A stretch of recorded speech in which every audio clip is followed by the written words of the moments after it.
Hey everybody. Today's episode with Maria Dahvana Headley is probably the one that will reveal the most about the least known aspect of Le Guin's writing life, her work as a translator.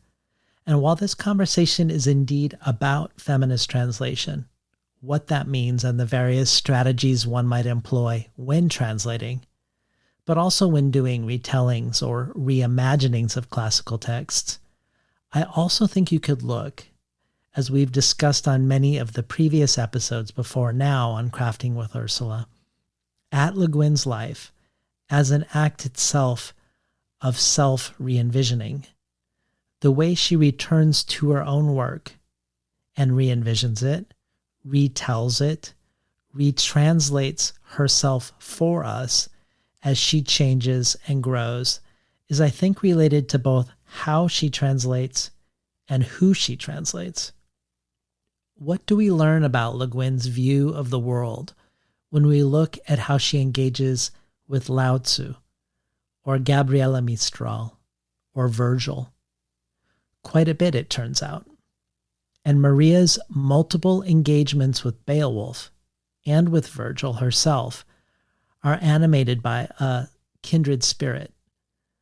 The questions Lydia Yuknovich and I explored around how Le Guin deconstructs the hero's journey and suggests other ways to storytell, the way Julie Phillips and I looked at how Le Guin finds a way to feminism that embraces motherhood and mothering, the way Isaac Yuen and I look at how humans engage or don't engage with the non-human other within narrative, or for that matter, the first conversation with Becky Chambers about how to imagine and construct aliens and alien cultures.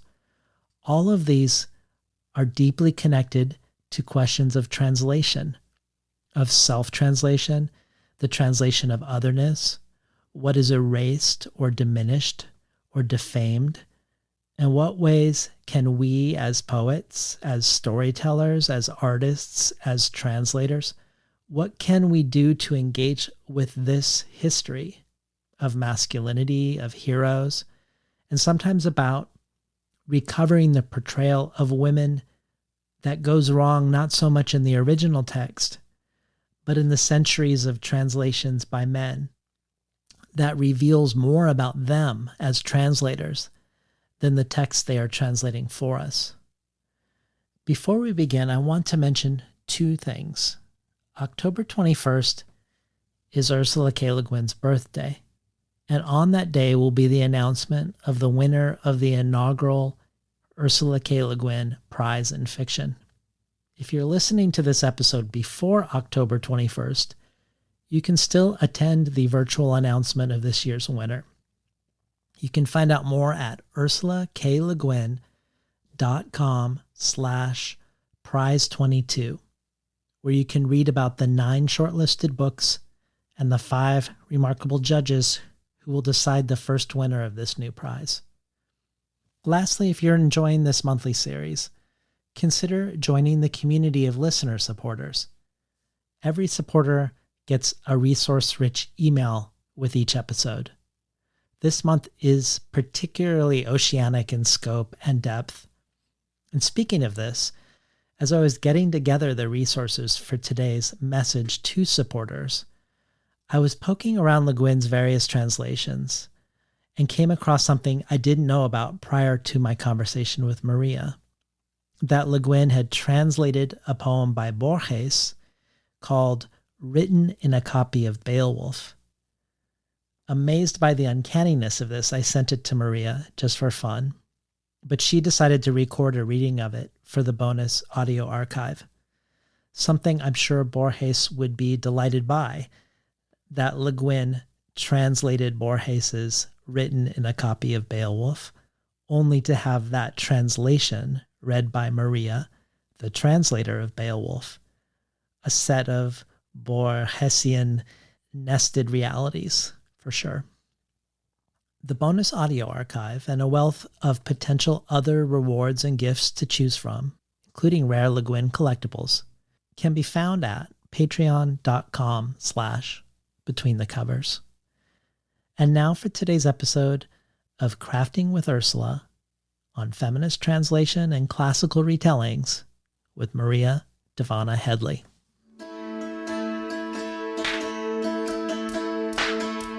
The connection between what I do as a writer, making worlds out of words, and what my wizards do, using words to kind of remake the world and change the world and cast spells. And that magic in Earthsea is word magic. I mean, obviously, to me, words do make magic, in a sense. They make something new or different. What I'm after, ultimately, is to make something beautiful. Just like a potter making a pot, or a sculptor carving a statue. Art has to do with making something that is satisfying and beautiful. I see my job as holding doors open or opening windows, but who comes in and out the doors? What you see out the window? How do I know? My responsibility is just to keep the mind open, not close it off. That's enough right there.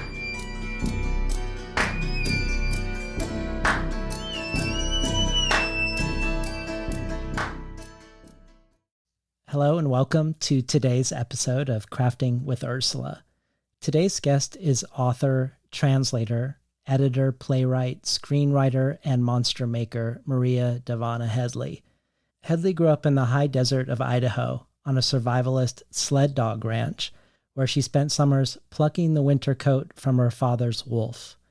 She left Idaho to study dramatic writing at the Tisch School of the Arts program at NYU and has since written many varied works across genre, including a young adult space fantasy novel, Misogyny, an alternate history fantasy novel, Queen of Kings, the horror novella The End of the Sentence with Kat Howard, and a memoir, The Year of Yes. She also co-edited with Neil Gaiman the anthology Unnatural Creatures, containing natural history-themed monster stories by writers from Samuel Delany to Nalo Hopkinson. Her fiction and short fiction have been widely anthologized, including in multiple volumes of Best American Fantasy and Science Fiction, shortlisted for Hugo, Locus, Shirley Jackson, Tiptree, and Joyce Carol Oates Awards, and have won the 2020 World Fantasy Award in short fiction. Her essays on gender, chronic illness, politics, propaganda, and mythology have been published or covered everywhere from the New York Times to the Daily Beast. She's on faculty at the MFA program in creative writing at Sarah Lawrence and has delivered master classes and writing lectures all over, from Harvard and Stanford to Iowa and Oxford. She's also published 2 books that are deeply engaged with reimagining Beowulf. Her novel, The Mere Wife, a modern retelling of Beowulf, named by the Washington Post as one of the most notable works of fiction in 2018, is described by Ron Charles as a bloody parody of suburban sanctimony and a feminist revision of macho heroism. In this brash appropriation of the Anglo-Saxon epic, Headley swoops from comedy to tragedy, from the drama of brunch to the horrors of war. The most surprising novel I've read this year. Kelly Link says, "This is not just an old story in new clothes. This is a consciousness-altering mind trip of a book." Samuel Delany calls Headley a master storyteller and brilliant stylist, and Margaret Atwood praises the book as a smart, tough, modern flip of Beowulf told from Grendel's mother. In 2020, Headley followed this up with a feminist translation of Beowulf itself, Beowulf, A New Translation. Beowulf, A New Translation was named a Book of the Year by everyone from The Atlantic to NPR to the Irish Times. It was picked by Kirkus Reviews for its Best Fiction and Translation of 2020, named one of the best poetry books of 2021 by The Guardian, and it won both the 2021 Harold Morton Landon Translation Award from the Academy of American Poets and a Hugo Award that same year. Joe Livingston for the Poetry Foundation says, Headley's Beowulf is a tragicomic epic about the things men do to impress one another. It's as fierce an examination of masculine weakness as the mere wife was of feminine strength. And none other than the iconic mythographer Marina Warner adds, Headley's Beowulf is enthralling, scalding. Headley combines newly wrought ancient kennings with U.S. street slang and lights up the women in the poem with unusual sympathy, including Grendel's mother and the dragon. The 1,000 years and more since these ferocious hatreds and battles were recorded dissolve. The griefs and the rage are still all too present. So what better writer to join us today to talk about Le Guin in relation to feminist translation and the reimagining of the classics in the canon than Maria Dahvana Headley, not only for what I have just recounted, but also consider this, how Headley spoke about Le Guin shortly after her passing in an essay called Stop Calling Ursula K. Le Guin a Grand Old Dame, where she says of Ursula, she was a sword-swinging, battle-hardened, blast-brained badass. She was like no one else, a destroyer of common myths, a fighter against hierarchical horseshit, a radical, a maker of worlds, an inventor, an anarchic destabilizer of established power structures, and a ferocious critic of racist and sexist narratives, not a remarkable old dame. Welcome to Crafting with Ursula, Maria Dahvana Headley. Thank you. Thank you. So before we talk about feminist translation and classical retellings, tell us about your first encounters with Le Guin as a reader of her. And then second, tell us about how your life intersected with hers at a particularly momentous moment for Le Guin herself. Well, as a young reader in Idaho, I was forever prowling every bookshelf. I was sort of raised in the library in Boise. We would go every once in a while, every month or so. We would go from the small town Marsing, where I grew up, to Boise, and always I would be just on the hunt, hungry, and seeking women. Really, I was like, well, I'm a weird girl. Nobody quite understands me. Back then, I would have said that I was shy and awkward, but really looking back, I realized that I was kind of trying to run everything and be the queen. So it was a different state of affairs, really. But I was looking for the female warriors, and I found them in Le Guin. I was looking for, people who could do magic, and I found them in Le Guin. I was looking also for the weird covers. I will admit, I was looking for any cover that showed a magnificent world that wasn't our world. I thought, well, I guess I'm going to have to go to a world like that in order to find what I'm looking for.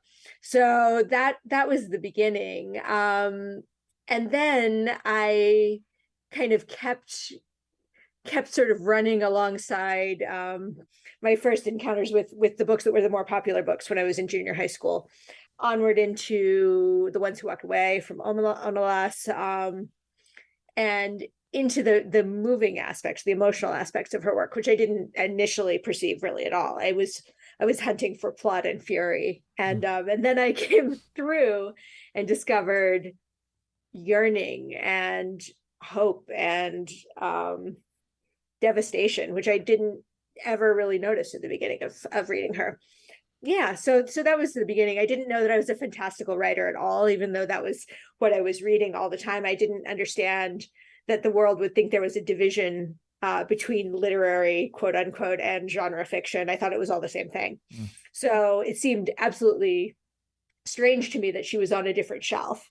It seemed like she belonged with all of the other wonderful things, the myths and the fairy tales and the Arthurian legends and all the things that I thought they just all belonged together. I didn't think that they should be categorized elsewhere, or any of them should be categorized elsewhere. So ultimately, it became clear to me that her work, like mine ultimately has become, is just across all the genres and like wants to live on all the shelves, ideally. So I had never met her until I just sort of like longing to be in her presence, but also daunted. For my whole career, I started writing books my first book came out in 2006. And then I was going forward writing stuff, my first novel, 2010. And in 2014, Neil Gaiman took me along with him to the National Book Awards, where he was presenting an award to Ursula. And he was so generous. He let me sit next to her at the table. So we were at a round table, and I found myself sitting next to Ursula Le Guin, who was very nervous because she was going to give a speech. And so we had a little small conversation. I was sort of jaw-dropped, awestruck, couldn't really talk, felt embarrassed and nervous. And she was lovely. There was no reason for me to feel that way. She was very nice to me, but she was really nervous because she said, well, I'm about to give a speech. And I said, well, what kind of speech? It's just a thank you speech. It's a receiving of a career achievement speech. And she said, oh, no, that's not what it is. And she stood up and gave the speech that then became really legendary about crushing the monopoly of Amazon, a really ferocious and glorious speech about how people had always believed that the kings were ruling by divine right, and that was just wrong belief. It was ferocious. Everyone stood up. Even people who were attacked by the speech stood up. It was a wonderful moment in an otherwise strange National Book Award ceremony that had other things about it that were weird and troublesome. But her speech was glorious. So it was a glorious thing to be sitting beside her. Well, and it was probably her most viral speech that she's ever given as well. So it's a real historic moment. A whole bunch of people heard about Ursula Le Guin for the first time when she gave that speech, I think. Yeah. People who had no idea. So I want to begin by asking your theory on something. I have my own theory on this, but I'd like to hear your theory on it. So your fellow feminist classical retellers and or translators, Emily Wilson, the first woman to translate the Odyssey into English, and Madeline Miller, the author of both The Song of Achilles and Circe, they're also big admirers of Le Guin.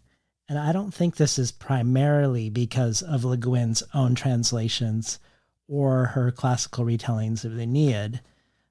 For both of them, it is the Earthsea series that they speak to. Emily Wilson, when Le Guin died, said, I read her Earthsea trilogy many times as a child and teenager, and I'm going to reread it again now in memory. And she also talks about reading The Wizard of Earthsea to her children. But even more remarkably, she says, I realize now that Le Guin's language helped me in my Odyssey translation. Concrete, magical Anglo-Saxon words evoking a seafaring world of adventure and revelation. And I think this is just so amazing that when I read Wilson's translation of Homer, that the tone and syntax and the music beneath the words is influenced by Le Guin reaching back to Homer and through Wilson. But similarly, Madeline Miller is entranced with Ursula. When asked what book character she would want to be best friends with, she says Tanar from the Tombs of Atuan.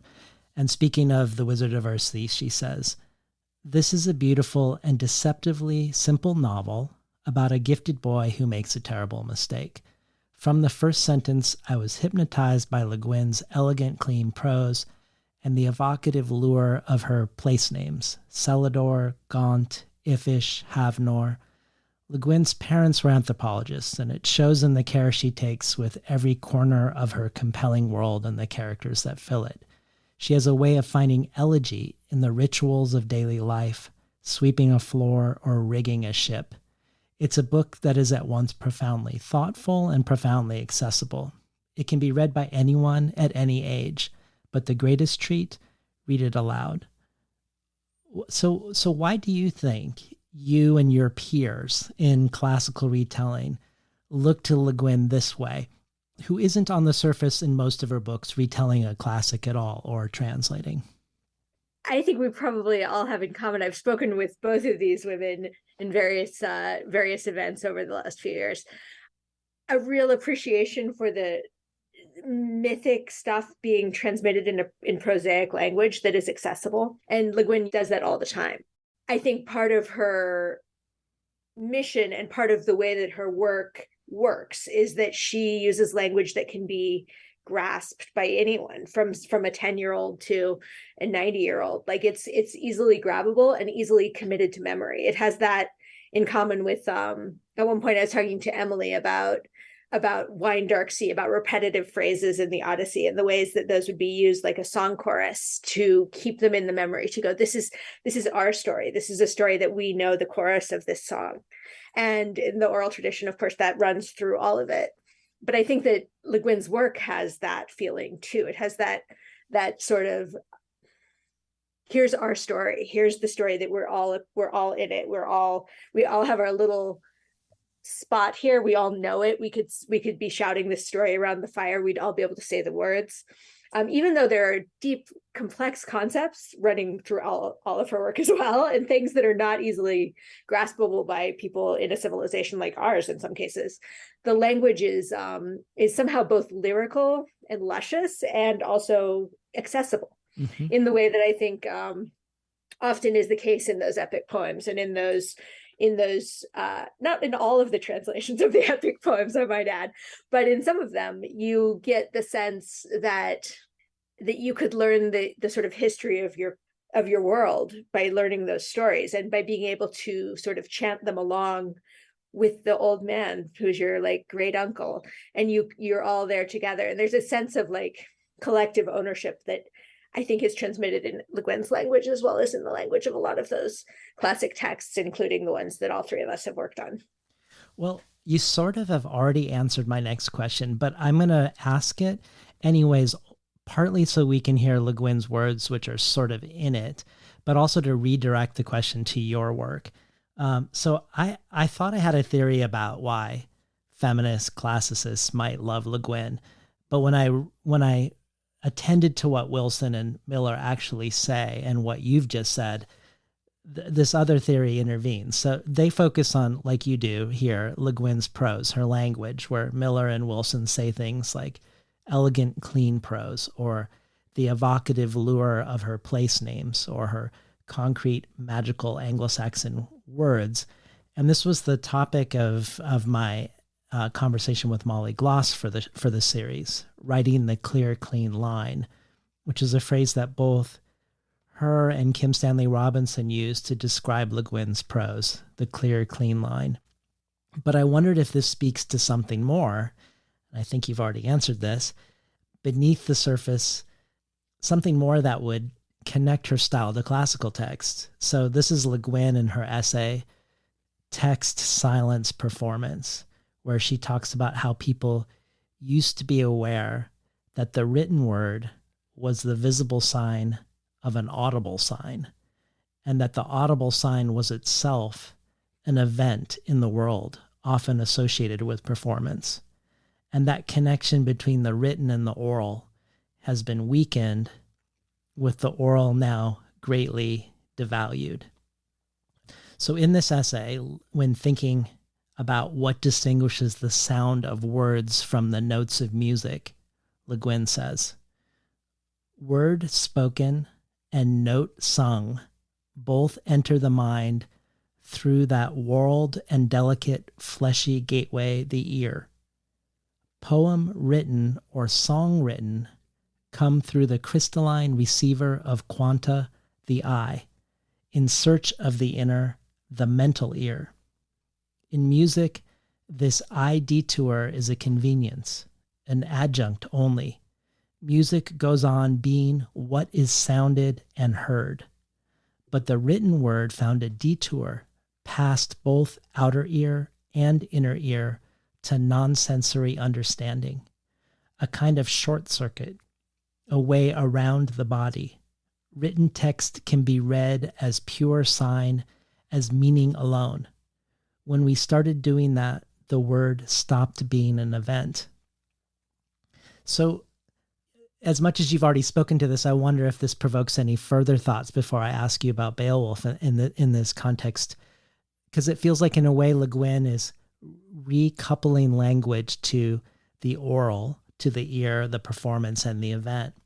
But if you had any further thoughts you wanted to add, I would love to hear them. I do. I mean, this is something that I think about all the time, because the first writing I did was poetry, and what I did with the poetry was not I didn't see myself as a person who would just have it on the page. I always performed it. I was in Idaho standing up at an open mic for all of my teenage years, performing, like doing it like I was doing it around a campfire. And also in Idaho, there's the sort of cowboy poetry stuff is happening all the time. There's a big storytelling tradition in the part of the country that I'm from.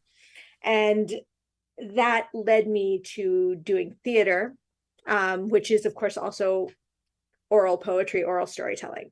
And when I began to write prose and publish books, I didn't know that's what I was, because I thought, well, it has to be spoken. It won't make sense unless you speak it. The way that the poetry works doesn't make sense on the page. And I find ultimately that it does.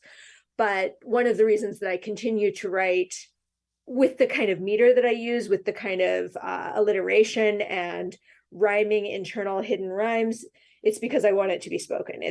And alongside what Ursula says there, which is exactly how I feel robbed of the oral tradition generally. I think woefully about this all the time, because I think about years ago, I was my father-in-law had Alzheimer's, and he was in a care unit, and everyone there would sing. They would sing with there was a piano, and they would be singing the songs that they knew, they knew every song. They had all the songs remained in their memory, in a way that their memory didn't remain in their memory. It was gone, but the memory of their lives in large parts just missing.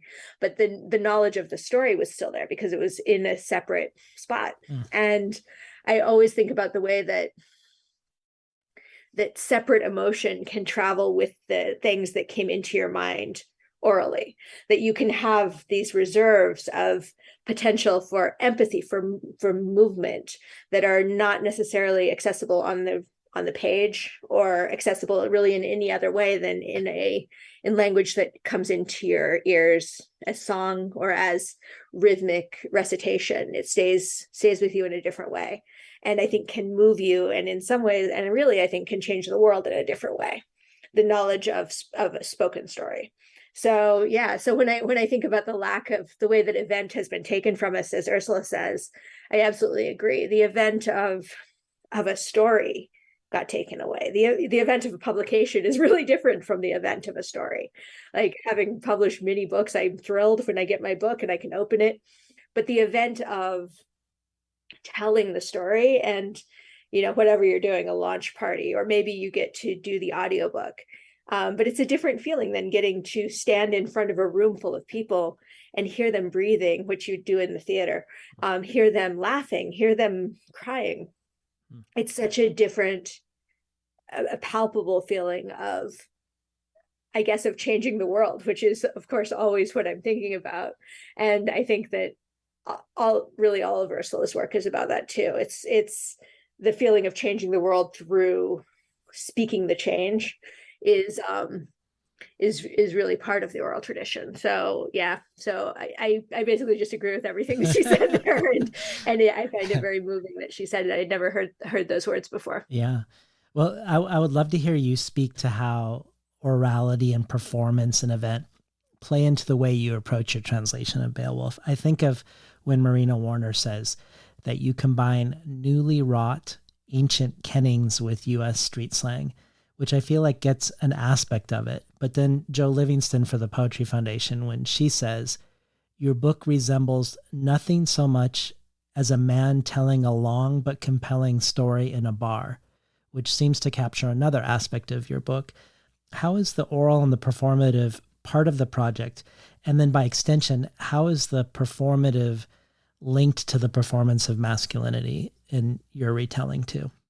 Well, when I decided to do this translation, it was sort of a wild hair took me, because someone in a Q&A asked me when my translation was coming out, a Q&A for the Midwife. And I said, well, it's not. I'm not doing that. That's not happening. I'm absolutely done with Beowulf. And then about 4 days later, it occurred to me that I wanted to do a translation, and that I wanted to start deconstructing masculine language with this in a way that I hadn't done with the Midwife. The Midwife was really about the women of the Beowulf story. And so I had the notion to get into the ways that men tell stories, because it seemed to me when I first read, well, not when I first read, I've read a bajillion translations of Beowulf over the years, never satisfied, consistently frustrated, looking for the dreamy one that I wanted to read. But at some point along the way, I read Tolkien's translation when I was working on Mirwife. It had come out in 2014 and had been never intended to be published, really. It was his his baby. And so it was deeply edited and worked on at length by his son, and finally came out. And it's in a very courtly language. It's sounds like Tolkien, it's like, it's a formal language. And that was a big deal for Tolkien. Tolkien wanted it to feel that way. He wanted it to feel different from our world. He wanted it to feel important. He felt that nobody felt that it was important enough. So he wanted it to feel that way. So the way that he uses the language is a distancing kind of language. And as I was reading it, I thought, well, that's weird, because the story here is the kind of story that drunk dudes tell at a bar. Like, it's so clear to me that that's here. And it was even more clear to me because of the formal language that he was using, that the material and the style were at odds with each other. And I think I'm grateful that I read that translation, even though it wasn't it wasn't what I wanted. I wanted it to be glorious. It didn't feel glorious to me, but it felt really enlightening, because that kind of language told me what it wasn't. And as I was reading it, I thought, no, this is that annoying guy on the bar stool next to you who can't stop. He just won't let it go. He's just telling you and telling you and telling you about his dude, about his bro, who's his Beowulf, who did this amazing shit, and he was there for it. That was already in the text. It was like right there, even though it's in Old English and it's not language that's like saying the words that I just used. The sense of it was there. So it seemed pretty obvious to me that I could use the narrative voice in the story in a way that most translators haven't used it. They've used it as a kind of incidental, but it felt to me like that narrative voice could just travel through the voice of the poet, going, I was there for this moment. I saw it. I saw the gold. I saw the gifts. I saw the crazy shit occur. And it's over several hundred years that the guy is saying that he was there, which is such a consistent mode of storytelling among thousands of years of human stories. We always say we were there. We always say, we tell it in the present tense. We say, I watched it. It happened right here in front of me. It's happening right now as I speak. It's happening. And that's just such an oral tradition way to tell a story, to tell it with the most vigorous tone, with the most vigorous language, because otherwise your audience is napping and too drunk, and they're like over their food, and they're not listening to you anymore. They've lost the plot. And you see throughout the text of the Beowulf poem, you see that people are losing the plot. And the poet keeps saying, let me recap what happened in this last section of the poem when you were asleep. Let me remind you that there was a big battle and Grendel's arm got torn off. So all of that just was really, it was a really easy transit. I mean, I say easy, I put my fingers up in quotes because it was hard, but it wasn't hard for me to get there from what existed. It was pretty easy for me to imagine a person into that storytelling, and to imagine a person not only performing their own masculinity and performing their own like storyteller status, which may or may not be that of a person who's male. We don't know who wrote Beowulf. We don't know who that scribe was who was writing it down when it was performed. We don't know any of those things, but we do know that it's a story in which the men are just constantly bragging about themselves and bigging themselves up and saying, I'm the man, I'm the man, I'm the man. So we get that. Yeah. And that's actually what they say in my translation. When we get that sense. So it's, I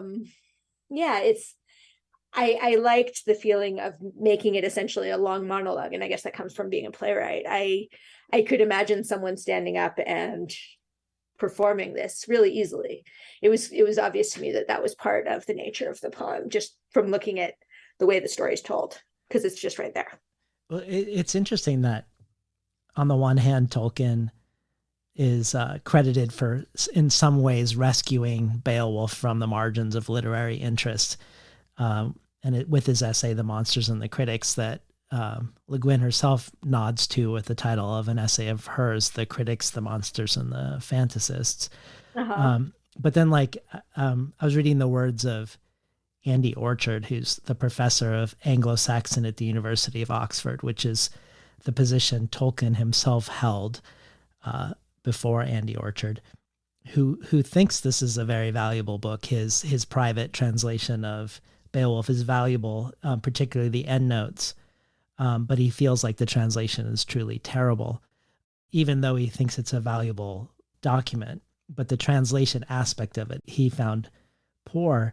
And you, in one conversation, described Tolkien's version as giving a really great depiction of a ridiculously heightened masculinity. But it sounds to me like any version should have a heightened sense of masculinity. How would you characterize Tolkien's ridiculously heightened masculinity in contrast to the one you've just described to us? Well, I guess I would describe Tolkien's version of this as a sentimental masculinity. I mean, Tolkien loved masculinity. He loved to write about it. He loved to write about the pain of masculinity and the difficulty of being a warrior, the emotional difficulty of being a warrior. That was a really big thing for him. And that, of course, runs all the way through the center of Beowulf, even though Beowulf, as a character himself, doesn't care. Beowulf does not actually grow or learn throughout the course of the story about Beowulf. He's just a dude, and he's doing the biggest thing he can do. But the Tolkien translation gives you a kind of like gilded version of that kind of masculinity. It wraps him in pretty. It makes him pretty, which is, to me, I guess that's what I mean by heightened. It's that kind of like shiny Brad Pittification of somebody who's actually covered in grit and dirt and scabs and is like got a dirty mouth and gives no shits at all, like, which is how I envision that character. Yeah. The things he says in the Beowulf story in my mind run very much along the lines of what I just said, rather than along the lines of, oh, loyal friend, you must hear me when I speak my love to you, O King Hrothgar. Like, I just don't feel like he talks like that. And the idea of patriarchal respect and appropriate behavior is also deep in Tolkien's work. That's something that he really, really thought about. And it mattered to him.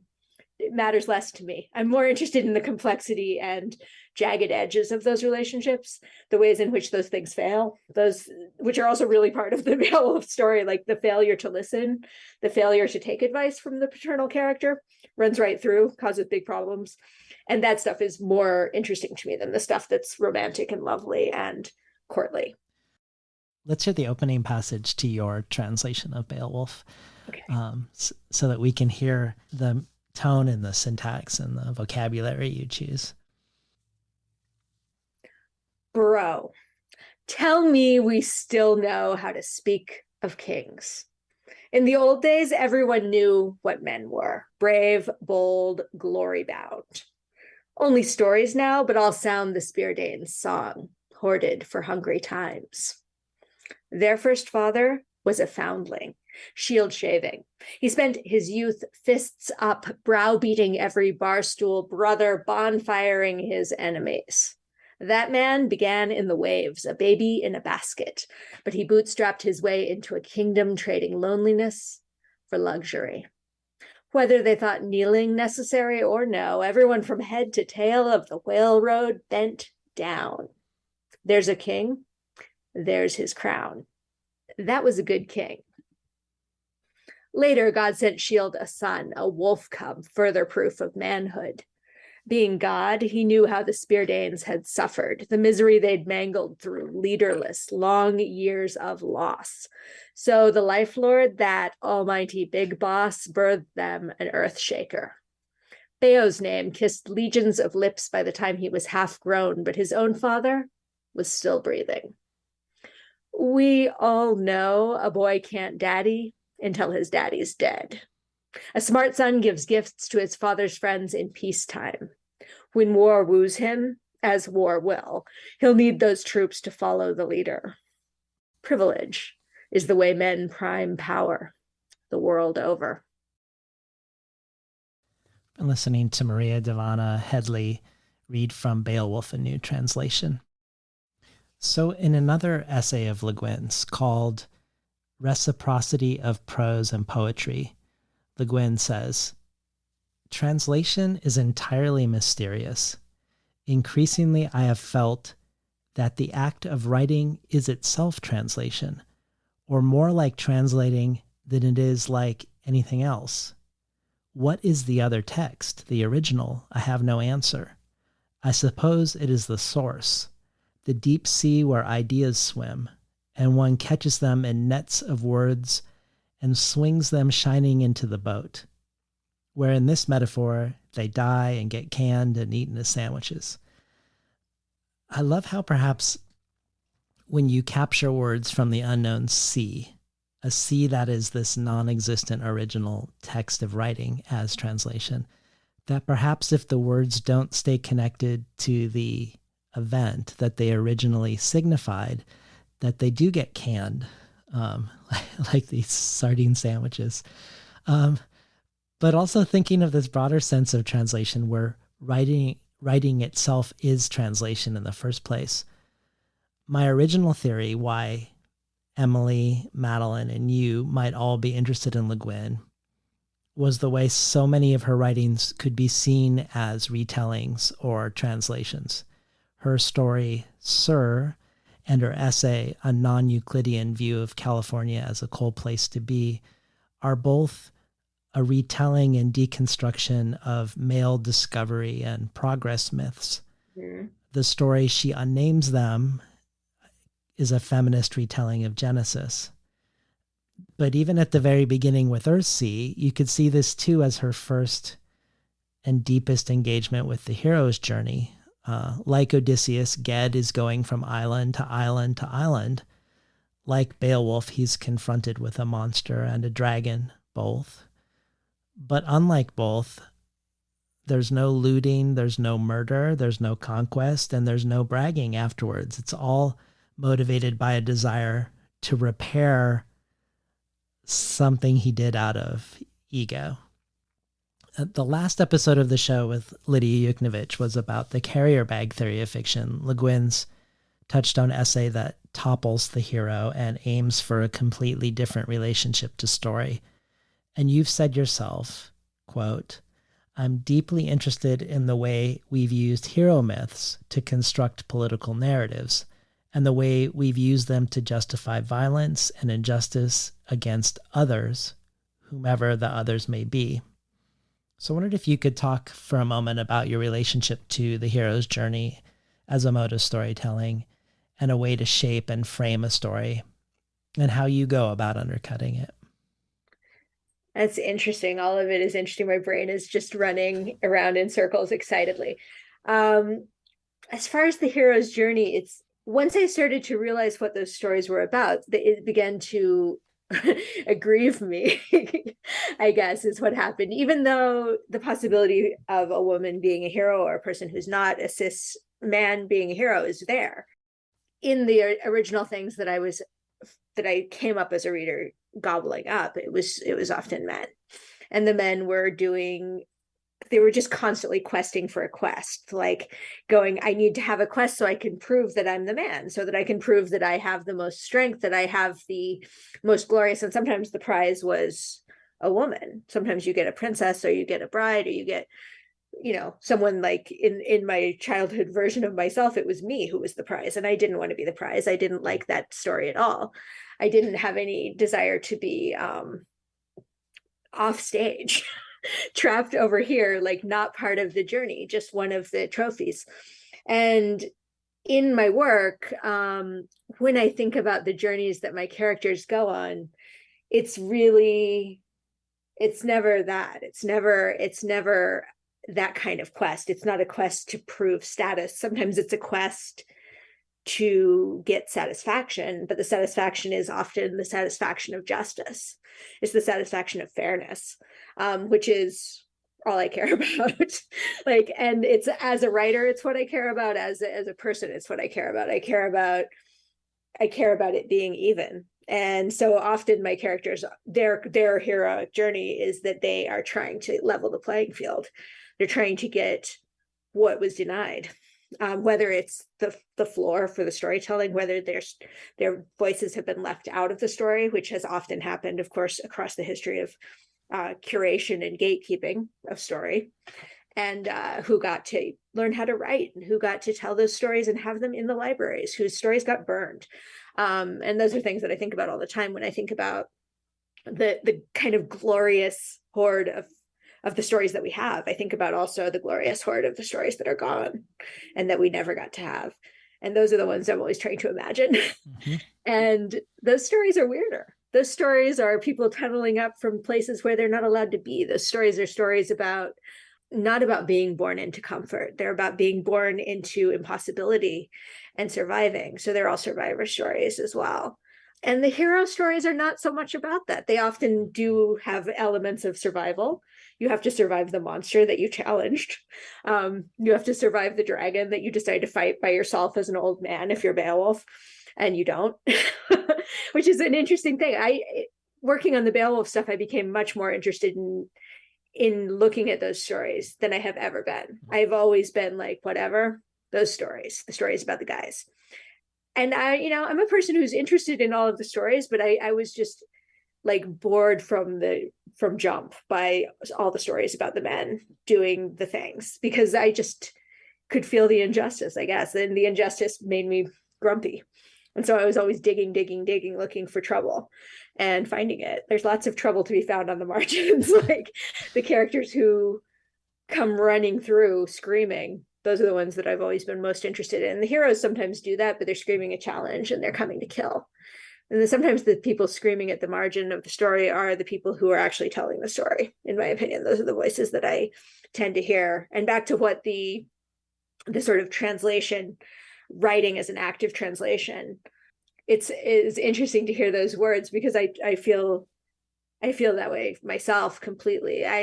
This is the first thing I've ever, certainly a strange choice to translate a very famous epic poem as your first thing that you're ever going to translate, besides like a couple of little poems from the 11th century. I've translated a couple of tiny poems as part of something else, but this was the first project I'd ever done. And as I did it, I felt like, oh, this is what I've been doing the whole time. I just didn't have another text that I was working from that anyone could see. I could see it. Like I was sort of grabbing the story out of the wind, which is an annoying thing to say, even to hear myself say it. I find it annoying because, of course, lots of women's work gets categorized as channeling or as like some sort of like astral nurturing of story, which is annoying to me because, of course, it is work. Like writing is always work. Making a story is work. But for me, one of the most glorious things that ever happens as a writer is that I feel like I'm hearing the words and just writing them down, and that they're coming and that I'm making them make sense to the people who are going to read them or hear them now in our time. And I often feel that way in the best version. The best is that's how it feels to be doing the kind of writing that I do. And I've chosen to do that kind of writing, the kind of writing where I'm unearthing and grabbing heroic and ferocious stories that weren't in the originals, and sometimes are in the originals, but the person is depicted very differently. I'm not always using stuff that's the old texts, but I'm often grabbing characters that are that type of character. And that's the pleasure of it, I think, is finding the unspoken, finding the pauses, and in them are whole stories. Well, that idea of writing itself being translation, but in the absence of an original text, it also reminds me, maybe in its most material form, of her book, Always Coming Home, where that book came out with a cassette tape originally of the music that was created by this imagined people, the Kesh, and where she had invented with Todd Barton the actual instruments of this music that the Kesh played. But she invents a language for this people of post-apocalyptic California, but she wrote the translations of their performance pieces and songs, the ones that we encounter in the book, before she'd invented the language that it was translated from. So that's interesting that we have this sort of actual parallel to that metaphorical notion. But to stay a little longer with ways to engage with these weirder stories that are erased, or ways to weird the heroes' stories that we encounter. In Emily Wilson's introduction to her translation of the Odyssey, she orients us to the ways that she reorients us to the text. She talks about how the epic is really about codes of hospitality, but that those codes were as much a means to extend empire as anything else, where the people who would be received and receive safe harbor, those people aren't your enemies. So it's not anybody who's going to receive hospitality. And the first thing that happens when you are welcomed is that you're washed by the host's slaves, who by definition aren't even considered in this equation of hospitality. But Emily, in her translation, emphasizes the presence of the slaves. She also talks about how the Phoenicians, who are seen as deceptive pirates and looters, really aren't doing anything different than what Odysseus and his fellow Greeks are doing. And that the monstrous Cyclops people are really just Sicilians who are minding their own business, conducting a quiet life without looting and conquest, who are certainly not inviting Odysseus to come and destroy them. Mm-hmm. She talks about how other male translators have added things that aren't in the original. Helen's beauty is often portrayed as the cause of the conflict, but in the text it says little about her looks. The scene of women slaves being hung, often male translators embellish this as if they were sluts, and thus suggesting that we as readers should cheer for their deaths. She also highlights the presence of Athena as a guiding through line in the book by placing an owl at the beginning of each chapter. And I think of all of this changing of what is emphasized and sometimes what is added without justification. Also, when I think of Le Guin's translations of the Tao Te Ching. And the Tao Te Ching is something she worked on for most of her adult life, for decades. And she sees the scholarly translations of the Tao Te Ching as emphasizing the uniqueness of the sage, his masculinity and his authority. I think in a similar spirit to Wilson, she both downplays this aspect of the sage and expands the notion of the sage or the ruler to include people like mothers. She says, I wanted a book of the way accessible to a present day, unwise, unpowerful, perhaps unmale reader, not seeking esoteric secrets, but listening for a voice that speaks to the soul. And she also says, the Tao is really an action rather than a person, and it's an action in which everyone can share. The more you share, the more you approach what a theist or deist is going to call union with Godhead. Although this is not in Lao Tzu's vocabulary, it is interesting that he is a goddess mystic. She takes this to the level of grammar also sometimes, where she'll drop the male pronoun altogether, removing the he not from the original. The original didn't have a he, but differing from most translators by returning the language back to its original, more gender-neutral condition, changing he who to simply who, in the lines like, who knows doesn't talk, who talks doesn't know. So I was hoping maybe in the spirit of all of this, of Wilson's introduction and the choices that she makes, and in the spirit of what Le Guin has done with Lao Tzu, can you talk about your engagement with Beowulf in this fashion? Beyond engaging with a masculine hero's journey's narrative and wanting to interrogate it, did you discover misogyny in the characterization of the women that came from the translators themselves rather than the original text? And what were your considerations in characterizing Grendel's mom and the dragon in this light? Well, this is something that I thought about a lot, obviously. I was like deep into like an 8-year thinking about Beowulf when I started this. I had been muttering about misogyny in this text for years at this point when I started to do this translation. And one of the reasons that I did The Mere Wife, that I decided to tell the sort of Grendel's mother story in that book, or a version of the Grendel's mother story, obviously not the only one, but a version of it, was that I kept encountering in translations of Beowulf language depicting her as ugly. Like she's not physically described in the text of Beowulf. She's described as tall. She's tall. And her son is tall. He also has some like monstrous characteristics, but she doesn't have any that we learn about. We know she's very good with the sword. We know she's strong. She's really strong. We know she's probably about 70. She's been queen of her realm as long as Hrothgar, so 50 years.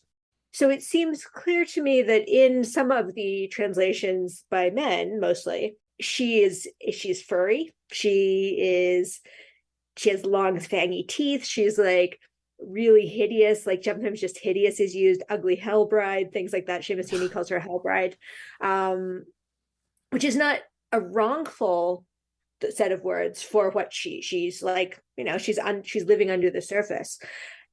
However, she's kind of married to the mirror, to the water.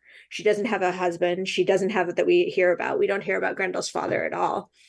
So it seemed really, again, clear to me. It seemed obvious to me, just looking at the way the missing parts here, that it was very possible that she was just a single woman who had skills, who's strong, who's a good warrior, who's a good fighter, and that our understanding of a woman as being a ferocious warrior and strong like that was lost. We decided that wasn't appropriate. And so there were a couple of centuries, and we still have this feeling now, but Victorian period of time wherein that was just non-viable. It was something we couldn't imagine. And the tradition of not being able to imagine it persevered. And so what happened then was that she became a monster, that no human woman would be able to do those things. They wouldn't be appropriate for a human woman to do. So it's in the language that surrounds those translations, and Grendel's mother, people do different things. They make her often very ugly, but also libidinous in a way that is not there. There is the language that says that she sits on Beowulf's chest when she's fighting him and she's about to kill him. To me, unlikely that that's sex, but maybe. I mean, who knows? Some people really, really feel that it is. They think it's like kinky and kind of hot. To me, that's like unlikely. Yeah. She's grieving. Her son has come home. He's dying. He's dead in the back room. She has just taken revenge, but legal revenge. She's killed one person because her son is dead, and now she's gone home with the one person that she's killed.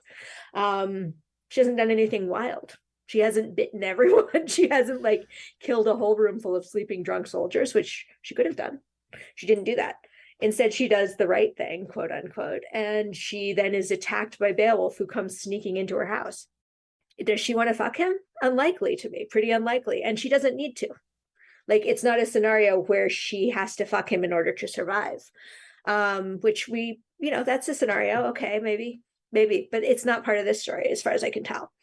So for me, it was about peeling back these like ideas about what a powerful woman could be, that are grafted onto women, over centuries. The idea that the only way to be powerful as a woman is to be very sexy, which is something that, I mean, in my own life as a woman, I've encountered the idea that somehow as like a woman in my 20s, I had more power than men in their 70s. And men felt that way about me. They felt like I could get to things they couldn't get to. And I was like, yeah, but a price, like also getting like shoved and pinched and grabbed and smushed down and told that I wasn't intelligent. All those things were part of it. It wasn't like I had unfettered access like you did, dude, who tells me this. Right. Am I remembering correctly that Grendel's mom's hands are described as claws when they really are fingers? Yeah, it's by some translators, yes, she's described as having claws, but it's the word for fingers. Yeah. And this is kind of across the board with Grendel's mother. Not every translation does it. Some more recent translations don't. They believe that she's probably a human warrior and has warrior training. And that's what I feel about her. I feel that she's human. She's living in a weird spot, but that's not crazy. Like weird spots all over the place, and she's essentially living in a cave. I feel that she's an othered character, definitely. She's a character who isn't part of the society that has come and built Hurett Hall. She's not part of that group. They have built their shiny thing in order to rejoice and talk about how great they are. And she's not part of that society. She's the queen that was already there. And we have so many examples of violent interactions of this kind in the history of the world, pre-Beowulf and post-Beowulf and today. So it's pretty obvious to me that humans have always done things like this, that this is not a unique story where something super weird has happened here. This is a story about a colonizing group who is taken land that belonged to somebody else. And here they are, and it's an uncomfortable and violent interaction involving dispossession and murder. So, and great discontent. Like Grendel suffers from the sound of these people. He can't bear it. And he does some wild stuff. He does a lot of killing, but they also don't do it. They don't move. They stay. They don't move out of Heorot. They're like, oh, misery and grief and woe, and we've suffered. We're cursed by this monster, but they don't do anything about it. They just sit in their shiny place, which is also pretty, we know a lot about this kind of behavior. This is like really so many examples of rulers who are so stubborn that they won't take care of their people. They won't back down. They just want their trophy, and they will do anything. They will let all of their citizens be slaughtered in order to have the prize. So it's a story about all the things that humans have always done to each other, I think. Well, I would like to speak to something about Grendel's mother in relationship to Le Guin, the person. But before I do, I was just hoping you'd read 2 non-consecutive paragraphs from your essay, Stop Calling Ursula a Grand Old Dame. Okay. My friend was aggravated about the designation Grand Dame, specifically about which I said, she's being described as something in an enormous skirt. Neither of us wished to see Ursula K. Le Guin described as something in an enormous skirt, a sort of Mother Ginger figure rolling across the scene, petticoats filled with baby writers who she, as a woman, would mother and mentor into viability. Not that she didn't mentor a ton of people. She gave critiques, redlined articles, and explained her own archives. She was open for communication and corresponded with dozens of writers. She reviewed books and helped to launch careers at a moment when most writers would have been sitting back on their literal heap of laurels. It is not remarkable that a woman might spend a life of nearly 90 years working tremendously hard and still be really cool. Women do this all the time. It is not remarkable to arrive at a stage in a long and ferocious life in which one manages somehow to be elderly, female, and still unflinchingly intelligent, rather than simply cozy. Many of the women I know, and especially many of the writing women I know of Le Guin's generation, worked for decades to raise children and to support themselves, writing in the dead of night. They are remarkable for continuing to nurture their own wild, fiery, precise imagination, refusing to let the world wring it from them. Inventing better universes is an intense business, and they spent their lives doing it. They are, I suppose I'm saying, neither grand nor old nor dames first. They're brave, damn writers who have spent their time on Earth doing brave, damn work. I love this essay. Thank you. I wanted to think of Grendel's mother in light of these words about Le Guin, insofar as you say that the original Grendel's mother was a warrior, not a monster, but called a monster, as you've suggested, presumably for doing things that women aren't supposed to be doing, even if men are doing them all the time. Mm-hmm. But also you've pointed out that Grendel's mother is 70 years old and does hand-to-hand combat with an 18-year-old who is one of the best warriors in the world and almost kills him. That in the world in which Beowulf was written, it wasn't crazy to imagine that, which suggests that, maybe you're suggesting that the original text and culture had the capacity to imagine a woman in that context in a way that subsequent generations maybe haven't been able to. Yeah, I think that one of the things that I learned as I was working on this text was that the original is much more just than I thought it would be. The way that the poet talks about Grendel's mother is not a minimization of her. He talks, or he or they, whoever the poet was who wrote this, talks about Grendel's mother as intense, as someone that, and not as monstrous, as someone who is dangerous, as someone you should really think hard about going in to confront, not as someone who's like weird, particularly, like kind of amazing, kind of marvelous and wonderful. And it's the same way with even the language surrounding like Wealhtheow, who's Hrothgar's wife. In the original, the way that she speaks, she gets the floor. She gets to talk. She's the only woman who gets to talk in the poem. And she talks for a while about who's really in charge in a way that I think is saying, I'm the one in charge here. Like, don't fuck with me. I have everyone's ear. All these warriors are mine. My husband is old. Hear me when I say that I have some power. And the poet doesn't question that.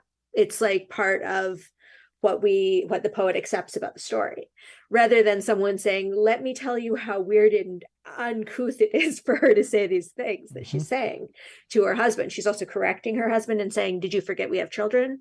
Are you adopting a new warrior to be our son? What are you doing?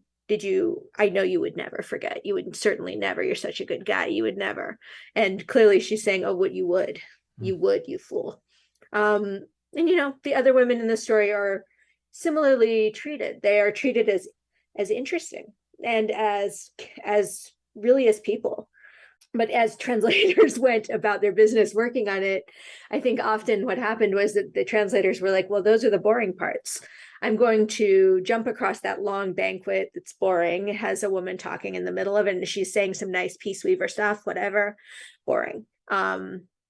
So I always thought those were boring sections too, until I went and interrogated what is actually on the page and thought, well, what is she really saying? Why is she talking this long if she's saying something boring? And a storyteller wrote this. Why would they have her say something boring? That seems unlikely.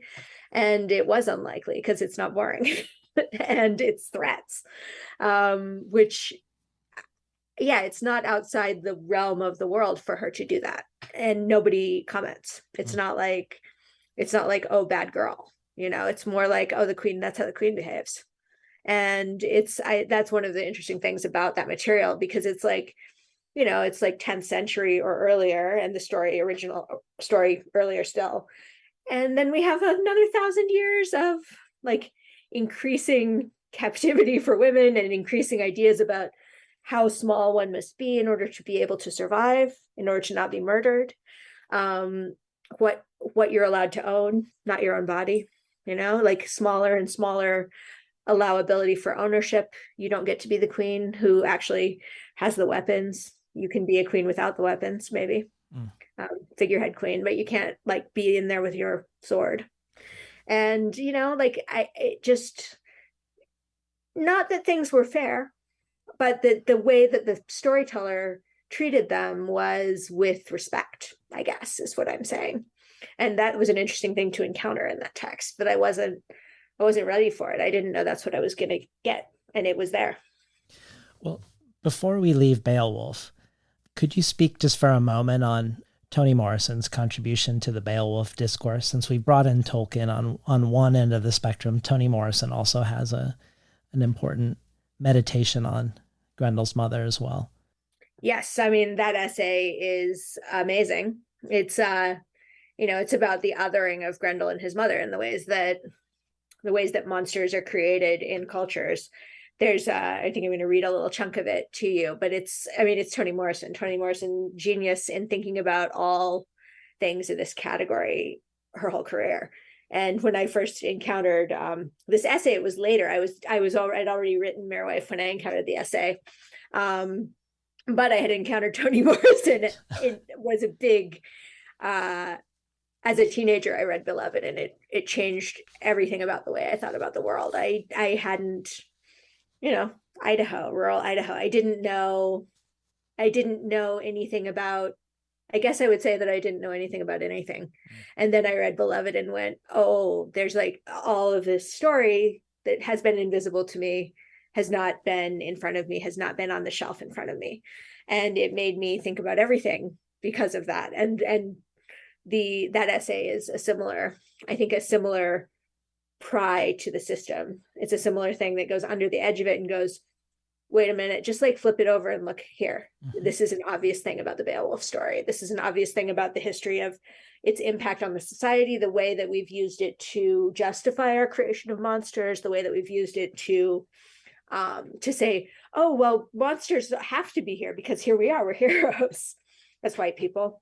And the idea that monsters have to exist in order to create satisfaction for the ruling classes is runs right through our understanding of Beowulf and our understanding of what that story is about. So that's what that essay is about, and it's brilliant. Well, I picked out a little section to read from Morrison's essay. The reason I picked this section out is because it reminded me of Le Guin's engagement with conflict and violence in texts, and how she's always questioning whether stories have to be shaped around conflict at all. And it seems like Morrison sort of latches on to a certain interpretation around violence that I thought was really interesting in this paragraph. I suggested earlier that evil has no father, but it should not come as a surprise that Grendel has a mother. In true folkloric epic fashion, the bearer of evil of destruction is female. Monsters, it seems, are born, after all, and like her sisters, Eve, Pandora, Lot's wife, Helen of Troy, and the female that sits at the gate of Milton's hell, birthing vicious dogs who eat one another and are replaced by more and more litters from their mother's womb. It turns out that Grendel's mother is more repulsive, more responsible for evil than her son is. Interestingly enough, she has no name and cannot speak. I would like to follow these images, but at some other time.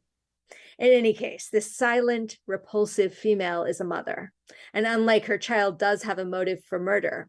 Therefore, she sets out immediately to avenge her son.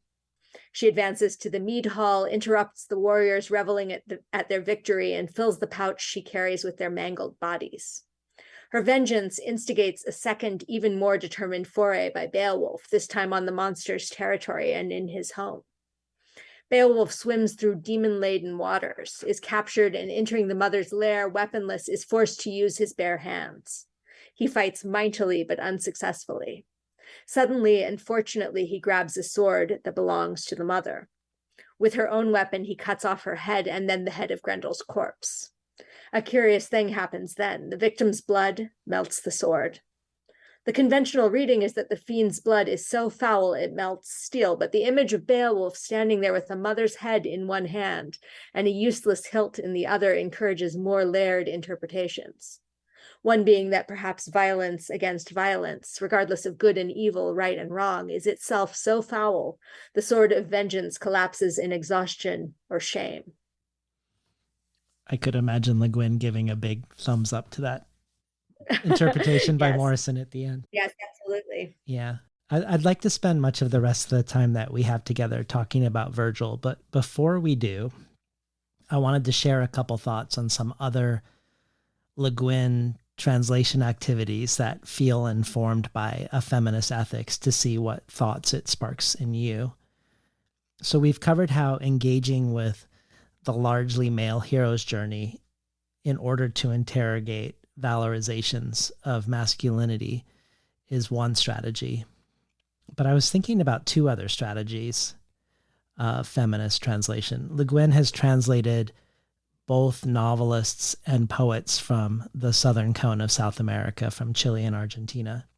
And in the case of deciding to translate Gabriela Mistral, Chile's first of two Nobel Prize laureates in literature, the first Nobel Prize laureate in Latin America, I believe, it seems like the choice is a feminist choice here. It's a feminist choice less because of how she translates the work, though it is in this way also, but rather who she chooses to translate. That Le Guin knows quite a bit about the ways canons are formed, the ways someone quite popular in their lifetime can slip away into the margins and not enter the canon and become a footnote to history, particularly women and people of color. And in the case of Chile, Pablo Neruda, the other laureate, is much more read by orders of magnitude. And there was very little of Gabriela Mistral's poetry in English when Le Guin decided to remedy that. She says, "Poetry is likely to suffer an eclipse after the poet's death. Men survive it much more often than women. Not only the sentimental caricaturing of Mistral, but also the fame of Pablo Neruda may have deepened the shadow on her. To those who see art as a competition and greatness as a masculine preserver, Mistral might well appear as a threat to Neruda, not least because he learned so much from her." And to add to this, more words of hers that speak both to your essay about the grand old dame and that she was also translating in order to redeem qualities in the text that were being overlooked. She writes, Mistral has been officially sentimentalized into a poetess of children and motherhood. Translations and even selections of her work in Spanish have tended to underplay the darkness, the strangeness, and the raging intensity of her poems of grief and pain, the yearning power of her evocations of the Chilean landscape, the stark music of her round dances, the visionary splendor of her hymns of America. And another passage that makes me think of Grendel's mother. Who's afraid of Gabriela Mistral? I'd say that anybody who reads her might well be afraid of her. She can be frighteningly strange. Many of those who wrote about her had to tame her, to reduce her, before they could admire her. The formidable woman who scared off her suitors and fled from her patrons got petted and patted down into acceptable femininity. I guess I wondered if translation as an act of feminist archival work in this way, translation against erasure in the world at large, choosing to translate someone who's being erased. If this brings up anything for you and the work that you've done and are doing. One of the things that I think about just hearing that passage is the way that in order to sort of persevere as a woman poet, often what has happened is that you either have to be quotable in an inspiring way, in a kind of like lovely one-liner, what will you do with your rare and precious life, like Mary Oliver, whose work is ferocious. Like that line, orphaned from its context, gives you no sense of the work of her work, and no sense of her claws, but the claws are there in the work. But I think about the ways in which women's work is so often sanded down, so often like made softer, made nicer, made gentler, made more nurturing, made more cozier, just like I was saying in the essay about Le Guin, whose work isn't cozy. And it's one of the things that I think about as I read women authors from the history of literature who are sometimes not as famous as they should be, like Enheduanna, right? So she's like pre-Gilgamesh, she signs her work. She's the first poet that we know of who signed her work. And she is ferocious. The work it's hymns to Ishtar. They are rageful. They're angry. They're angry at the civilization. They're angry at the injustice of being in a position that is unsatisfactory for this woman, for herself. And those poems have really never, until now, there's about to be a new translation coming out by Sophus Hella, which I think is going to be startling for people because her whole work has never been really appreciated or understood or put out into the world in such a way that we know that it's like really important work and angry work about being a woman in a society that's very different from ours, but in some ways the same. So she's been not in the canon. It's been Gilgamesh first, but it's not true. That's not what it is. And it's like the sort of nicening, I guess, of women's work and work by anyone who isn't a straight man, I guess, is something that I feel in my bones because I don't want to be made nicer than I am. I'm not very nice. Like I have a big smile, but my soul is not nice. I am angry and rageful and rebellious, and my work reflects that. And I would be so angry if an angry ghost, if my work was just the nicest, prettiest, cutest things I ever wrote, which, right. That's part of it too, but that's not what I really write about. But so much of the work in the history of women in literature is the redacted versions of the true stuff where we're screaming curses at civilization and saying, I will do what I want to do. I will have my body. I will own it. I will defend my child. I will fight. And then, time passes and it's like, I'm just a being made of love and I'm going to eat peaches. And maybe you said that once, but that is not all you said. and so I think it's very important to continue to reinvigorate the work that is just mentioned in the canon, the work that's like the like sort of boring work. I think it's always important to like reinvestigate the work that looks like it might be boring and see what's actually underneath there, because frequently it is not. It's complicated and rageful and glorious and full of blood and love and joy, all the things that constitute an entire person, which all of these writers were and are. So I think about when just that section you're reading is really relevant to all of the work, I guess, and all the work that I do and that I want to do and that I see other people doing and that I really appreciate them doing, because it creates a new understanding of what the reality of human storytelling has been, that it's not just like the men tell the real stories and the women tell stories about the niceness or about the agony and the waiting, like they're Penelope stories. Like there are a lot of Penelope stories, but far less of the stories of the woman who's riding through the battle with her sword swinging. Those stories got like, what? We have no context for that. We'll just like push that over here somewhere. We'll hide it. But we see them in the and things like, we're going to talk about the Aeneid, and it's in there. We see a woman like that. And when you read about that character, you also see that the other works about that character are missing. Why would they be missing? I don't know. Maybe somebody didn't like the look of those works. So those works were troubling. The idea that there could be a surge of change is a troubling idea. And the idea that parts of the population have always been crushed down, varying parts depending, but almost always women, as one of the groups that has been consistently crushed down through the history of humans. The idea that the rebellion is in the story has been dangerous. So burn those and put them away. Yeah. But you see the scraps still, you see the references, and you can reconstitute them. I think it's sort of like a bouillon, like you're making some soup, some very strong soup out of scraps. But you have to do it. You have to try it. Yeah.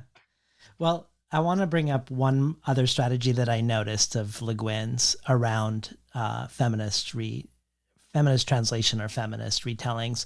I don't know if this is a situation that speaks to your work at all, but I don't want to presume that it does or doesn't. But I felt like it was important to mention it before we pivot to Virgil. I think of it I frame it from a conversation that I had with the Mexican writer, Cristina Rivera Garza.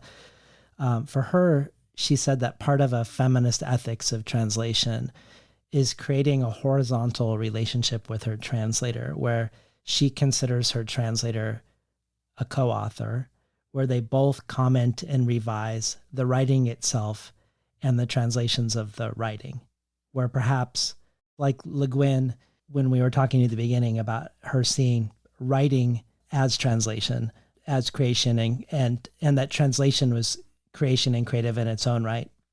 I think of this when I think about a book that she did with the Argentinian poet Diana Bellessi. They did a book together called Gemelas del Sueño, The Twins, the Dream, that includes both of their poetries and where they're each other's translators. So we get Ursula's poems, Diana's translations of them, Diana's poems, and Ursula's translations of them. And it felt important to bring this up as a mode, I guess, of non-hierarchical translation. Given that you can't create a horizontal or non-hierarchical translation or relationship with your long-dead authors, maybe this isn't something that speaks to what you do, but I wondered if it brought up anything on your end. I've certainly had my work translated, though. I've been in contact with translators over the years, trying to translate idioms, trying to understand the subtext of things that I've written, or the like wordplay of things that I've written, because the wordplay works only in English. That whatever it is, like the alliteration only. It's the same problem with the Beowulf. It's a different relationship, but the same problem.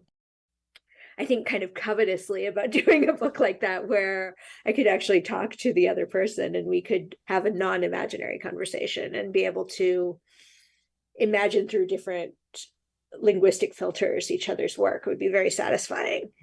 The only thing I can say about translating the dead and anonymous, or just the very dead, which is what I've been doing lately, is that I have had the feeling of I guess, of holding their hand.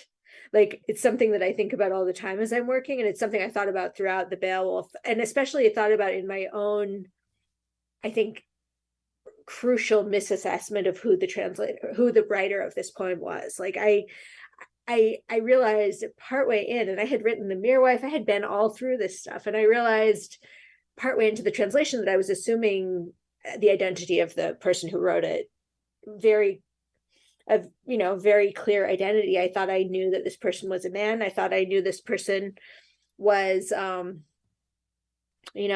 straight guy who had some battle experience.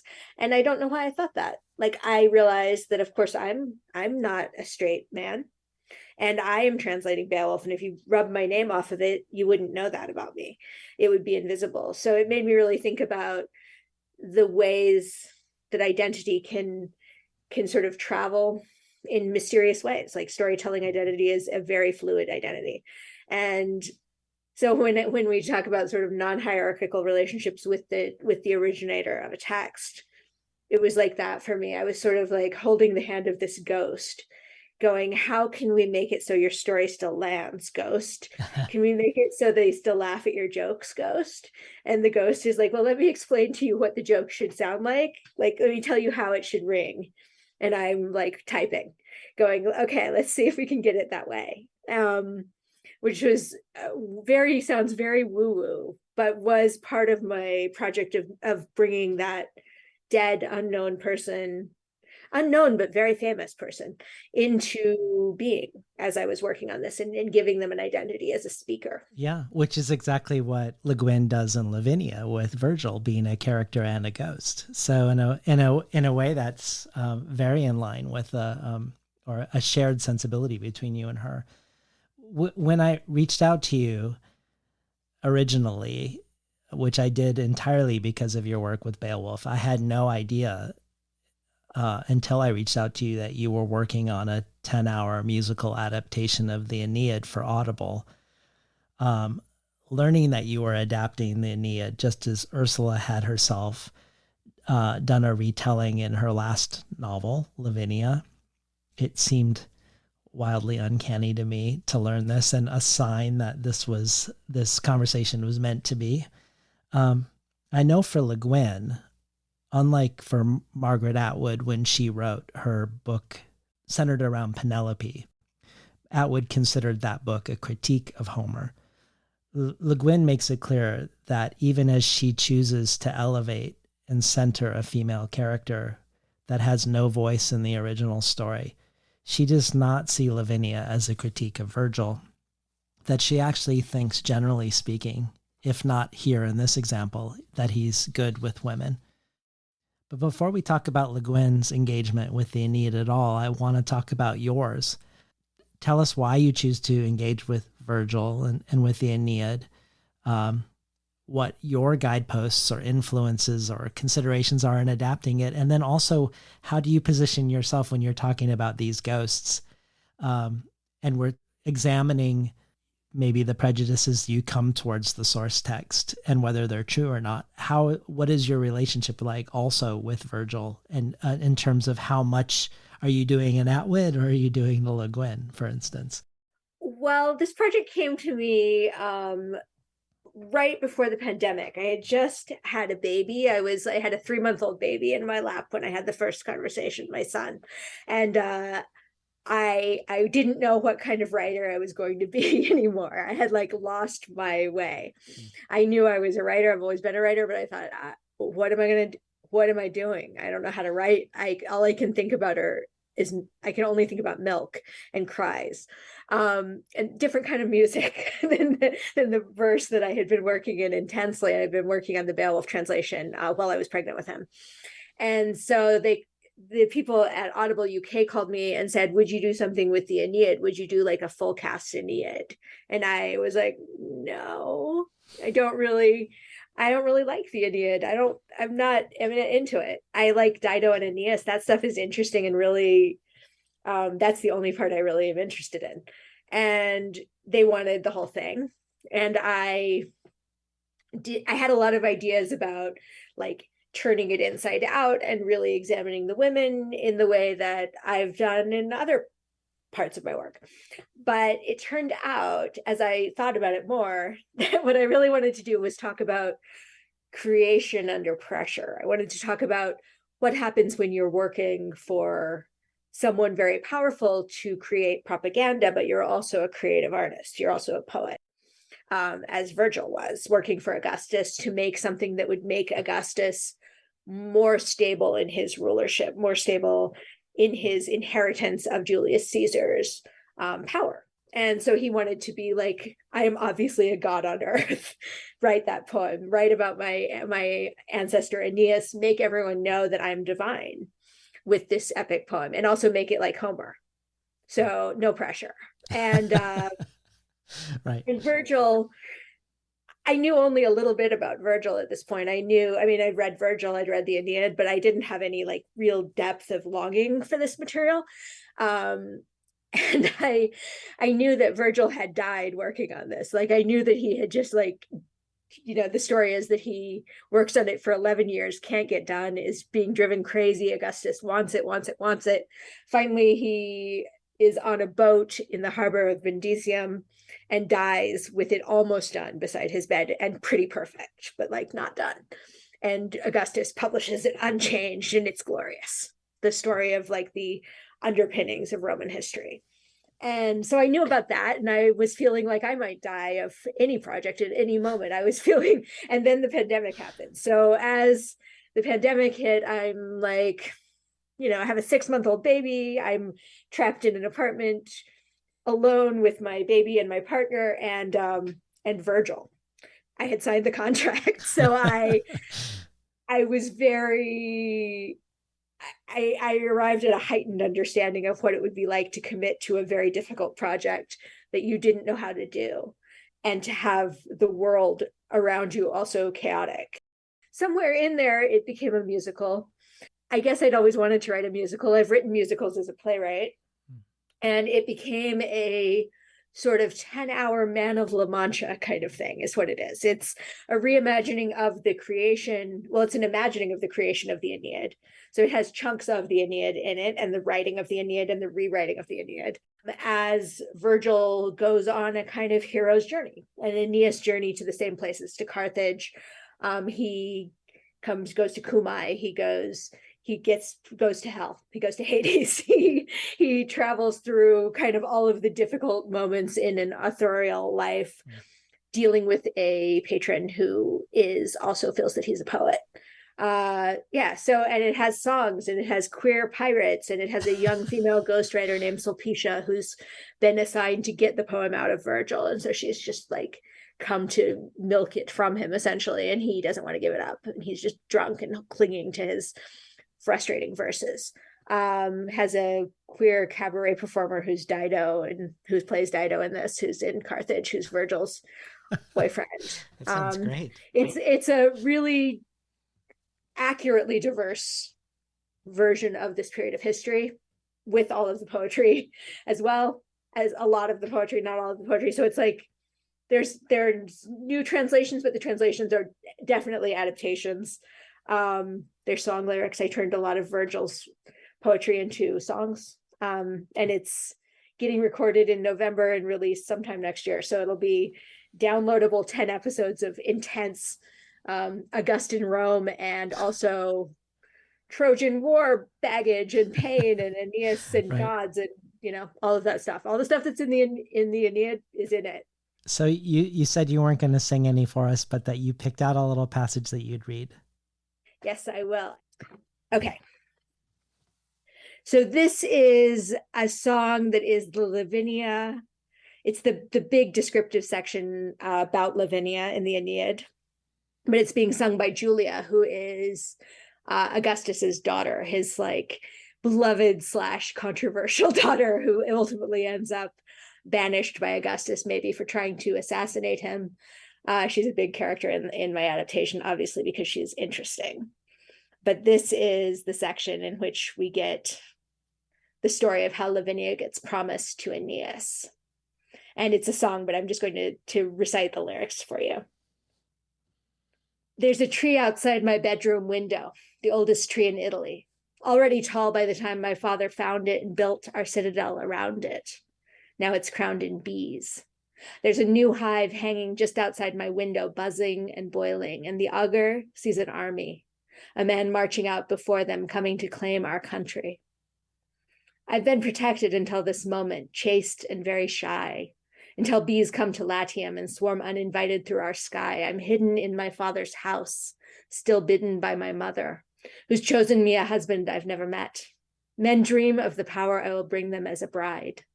I'm an impressive alliance, but all I am is Lavinia, 14. I'm a girl on fire, chosen to be someone else's fate. I'm destined to inspire the hero. It doesn't matter if I hate him. We step inside our family temple to consult the fates together. I falter, feeling the torture of being a king's daughter. I stand at the altar, sacred torch lit. I lean in, my hair catches fire. No one stops it. My crown melts, gemstones shining. I choke on smoke. The augur and my father are occupied divining. No one even notices Lavinia's hair is burning. I'm a girl on fire, chosen to be someone else's fate. I'm destined to inspire the hero. It doesn't matter if I hate him. I run through the halls of my father's house, throwing sparks until I stop. I'm fine. The fire wasn't a fire, it was a sign. Only then do I hear them interpreting the omen. Lavinia caught fire. She's a prophecy. She's a story. Lavinia caught fire. She's an augury. She was only a daughter in a sonless family, but now Lavinia has a destiny. I'm the fiery sign that change is coming. I'm the blazing certainty of conflict and of shame. What's my name? It's Lavinia. I'm 14. The augur says I'll be famous, that they'll all write poems about me. The augur says I'll be blameless, but that my people will be sacrificed. My country will be colonized. I'm a girl on fire, chosen to be someone else's fate. I'm destined to inspire the hero. It doesn't matter if I hate him.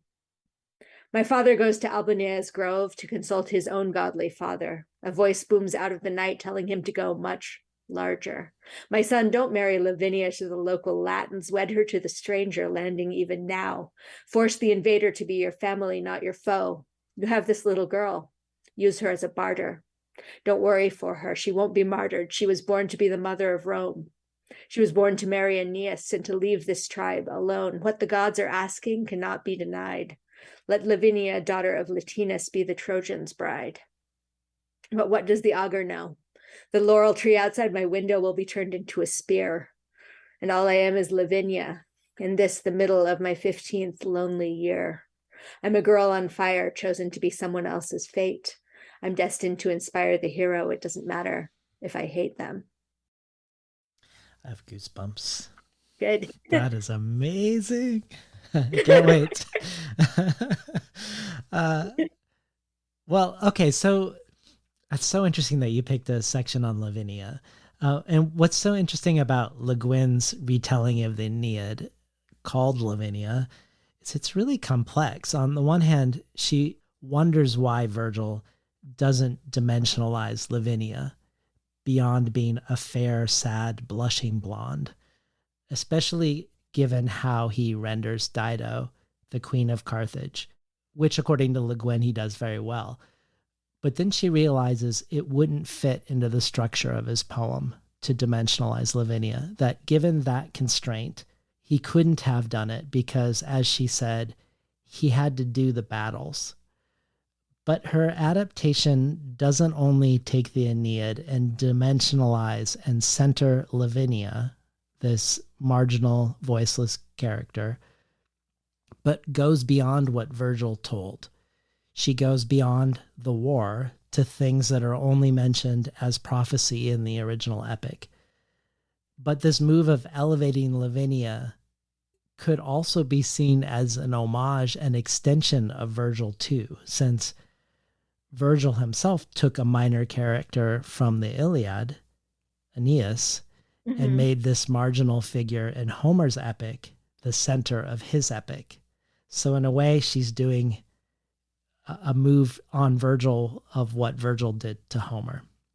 And yet the complexity of Le Guin's retelling goes further than all of these things, in that Virgil is also a character in Lavinia who has extended conversations with the character Lavinia.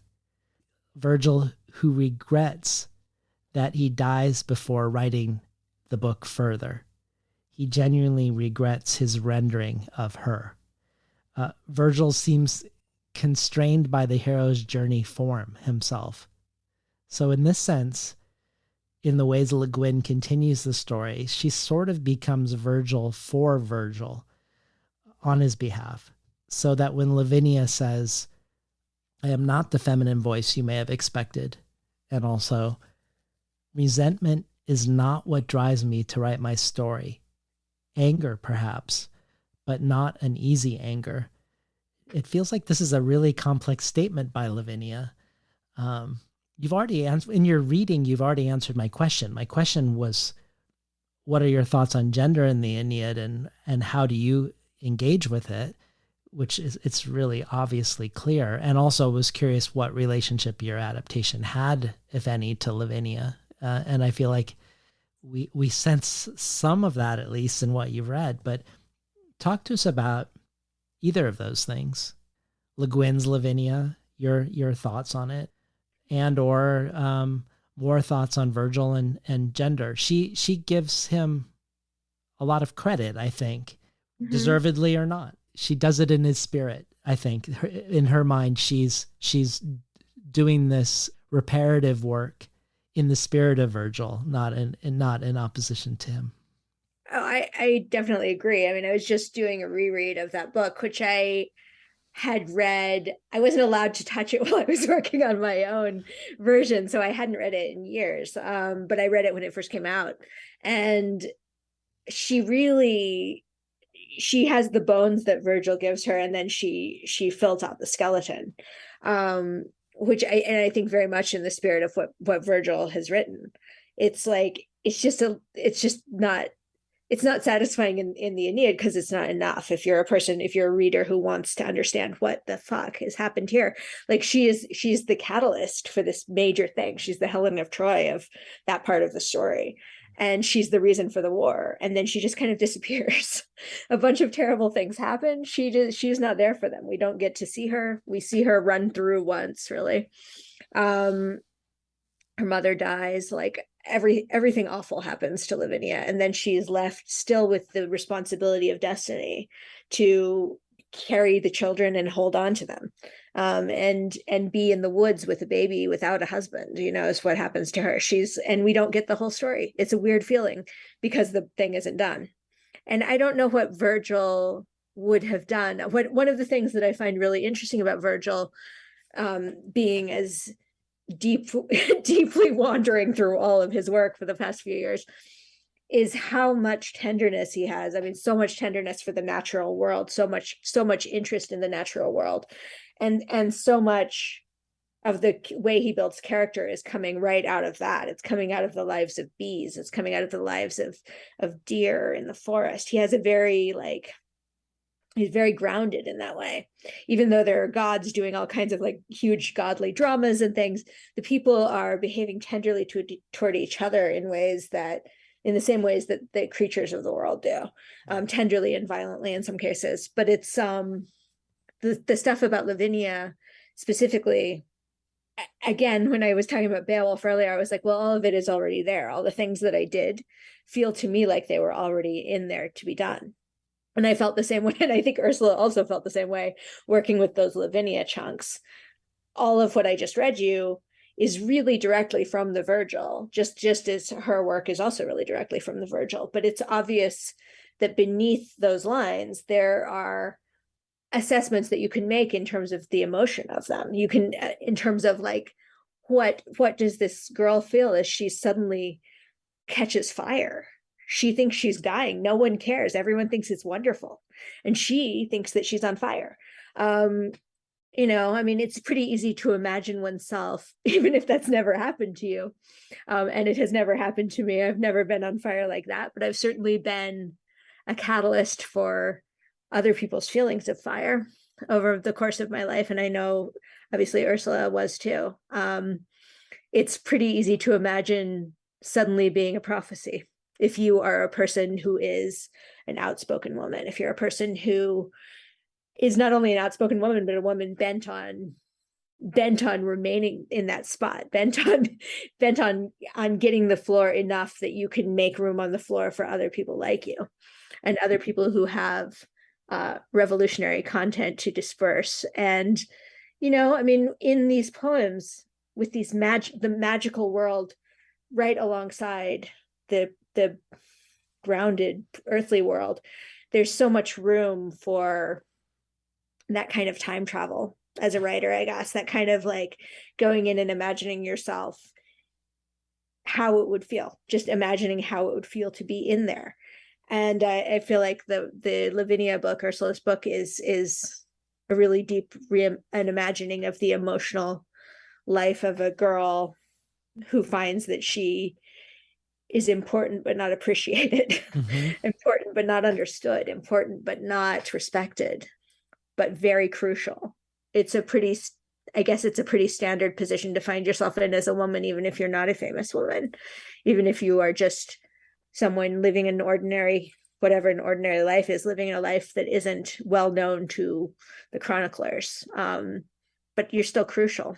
There you are. If you're the person being married in your family, money is being taken, that money is traveling because of you, that often the children are coming into being because of you, because of your body, you're building them with your body. So all of that stuff for me is like, it's always been really easy for me to imagine myself 1,000 years in the past, and perhaps even more so since I've had a child. Like it feels like, again, a kind of holding hands with history, this feeling of like, well, this is how many people have done it this way. This is a thing that many people have done, many people who have done storytelling, whose stories may or may not be accessible for me. Maybe I can't get to those stories, but my body has the history. And the history of in the Beowulf story for me, like imagining oneself as the mother of a son, because there are mothers of sons throughout that material who have to grieve their sons and who lose their sons. It was very easy for me to imagine myself into that scenario, and was even before I had a child. You don't have to have a child to be able to imagine that kind of material, but there was a pry into the history that was my recent experience of having had a child, and my experience as I was working on that text. And here it's the same. It was the pry into the history was my experience of girlhood, my experience of first love and uncertainty and hierarchy, and being suddenly discovering that one is the possession of a powerful man when one doesn't know that's the relationship that you're in. Right. All of that is like all throughout that material. There are warriors who are vowed to the gods.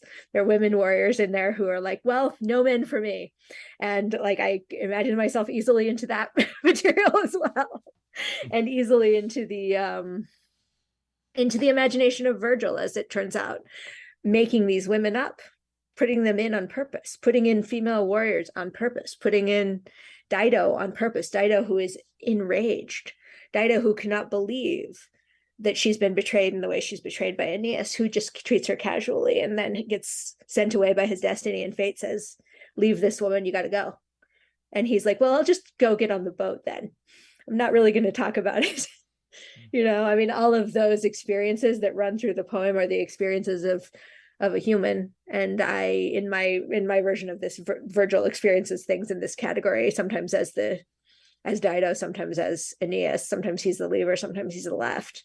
But I mean, it's all biographical fallacy, of course, like it's all me imagining. Certainly not everything I've written happened to me, but most of the emotional content of things I've written have happened. They're things that I can imagine because they've happened to me, or because I can imagine them happening to me. I love that Ursula uses Virgil as a character in this, and a conflicted character, because it's so, even just reading the Aeneid, it's so obvious he felt conflicted. He makes the hero a villain. By the end of the story, Aeneas is a villain. He starts out as a pretty conventional hero and kind of boring, and then he gets worse and worse and worse and worse. And by the end, midline, he's doing terrible stuff. Right. And you have to wonder how that happened. And I think both of us wondered and wanted to imagine it. Thinking about you describing Lavinia alone and with a child in the forest too, I think there's some parallels between Lavinia and what Le Guin does in the fourth book of the Earth Book series, Tahanu, the book where the dramatic events of the wizard Ged are moved to the side and the domestic life of Tenar becomes central. But another radical move Le Guin makes in Lavinia, beyond centering Lavinia, is removing the gods from the Aeneid and sort of having the poet Virgil as an oracle of the future instead.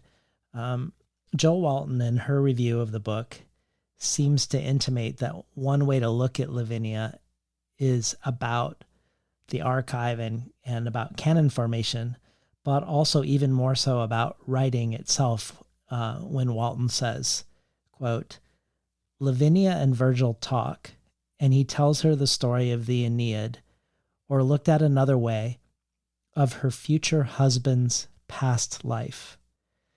There's a lot more to the book than that, but that's the heart of it. A meditation on what it is to be at once a real and fictional character, how your life might be seen in the future as part of something you had no idea about, and Lavinia's common sense acceptance of all of this. The ground Virgil and Lavinia meet on is the ground of people who are both real and imagined. The poet and the maiden have more things in common than it seems at first. For the poet's life, too, is reimagined after his death in an unimaginable context. They talk about Aeneas's life, about Lavinia's life, about Virgil's poem that he knows he will not live to revise. On one level, the book is about the life of a woman who is hardly more than a token in a great epic poem. On another, it's about how history and context shape how we are seen, and the brief moment there is to act between the inescapable past and the unknowable future. I love this excerpt of Jo Walton's review. But to add on to that, Isaac Yuen, who was a previous guest on Crafting with Ursula, he came on to talk about writing about nature in Le Guin's work. He says in an essay, the decision to discard the gods in Lavinia augments one of the most successful elements of the book, the infusion of the natural with the divine. By returning magic back to the earth, the setting comes alive with a pervasive and luminous vitality. This supernatural enchantment of place also makes it easy to accept why the Latins live in perpetual worship of their world. So I'm not very well versed in the Aeneid, so I wondered about the gods in it, both what she was removing and how big a removal it was that she marginalizes the gods, centers Lavinia, and brings the author into the text as a character. It's interesting. The gods are they're like telenovela gods in the Aeneid. They show up periodically and yell at each other and have big drama. But it's not. They occasionally show up as sort of like disguised messengers or helpers. You'll see them like wandering around looking a little too shiny, but they're not. The notion of their power is integrated with the story, but they are not as integrated as you might imagine they would be, or as I would have imagined they would be. They're cuttable, and I don't use them very much either because they're the sort of the boring part of the Aeneid. They just like fight old battles, and they're the entertainment that they have is working the humans, and getting some stories down. They're like watching Netflix all the time, basically, and creating their own content. So it's interesting. Like the things that are really volatile in the Aeneid are the kind of hybrid characters, like the Sibyl. You get a real sense of the Sibyl. The Sibyl is like screaming, possessed by Apollo, is constantly fighting the possession and trying to remain human. So there's like that liminal character of the Sibyl, really interesting. And there are other things kind of like that. There's like trouble where, occasionally like a god will just toss someone into the water and drown them as a sacrifice. And those are emotional moments in the Aeneid, which I think are very vigorous. but the stuff with the gods feels kind of attached. Like Augustus wanted those gods and was like, we need the gods, obviously, because that's the whole reason for this. Right. Put more gods, Virgil. And Virgil was like, well, fuck it. I'm not that interested in those. Okay. Like typing wildly, stuffing some gods into the sections. And it makes me feel tender towards Virgil, because I have also gotten bad notes in my time. I have been like, man, this doesn't belong in my thing. Got to put it in though sometimes. So like the omission or the removal of them almost feels right. Like I feel like in reading Lavinia again, I certainly didn't miss them. In that section, the gods are just like controlling battle from above, like occasionally going, who's winning? I have a bet on this. But it's pretty, the gods don't feel crucial to the material. And what does feel crucial are things like the death of the stag that has been raised by Sylvia and accidentally gets killed by Aeneas's son, and then everybody grieves the pet, and the whole country starts to go to war because of the pet, and because of the women of the country who also feel angry that Lavinia is going to marry the wrong guy, and the women all go wild. They're also possessed by goddess stuff, but they also go wild in the way that you go wild when you don't have the power. And, there's no option but going wild. You can't just like casually have a conversation because nobody's listening. So instead you set the woods on fire and run screaming through the streets. And, all very relevant. You can have that happen with or without gods in the mix. Mm-hmm. And certainly in our culture, we have it happen with or without gods in the mix. And it's like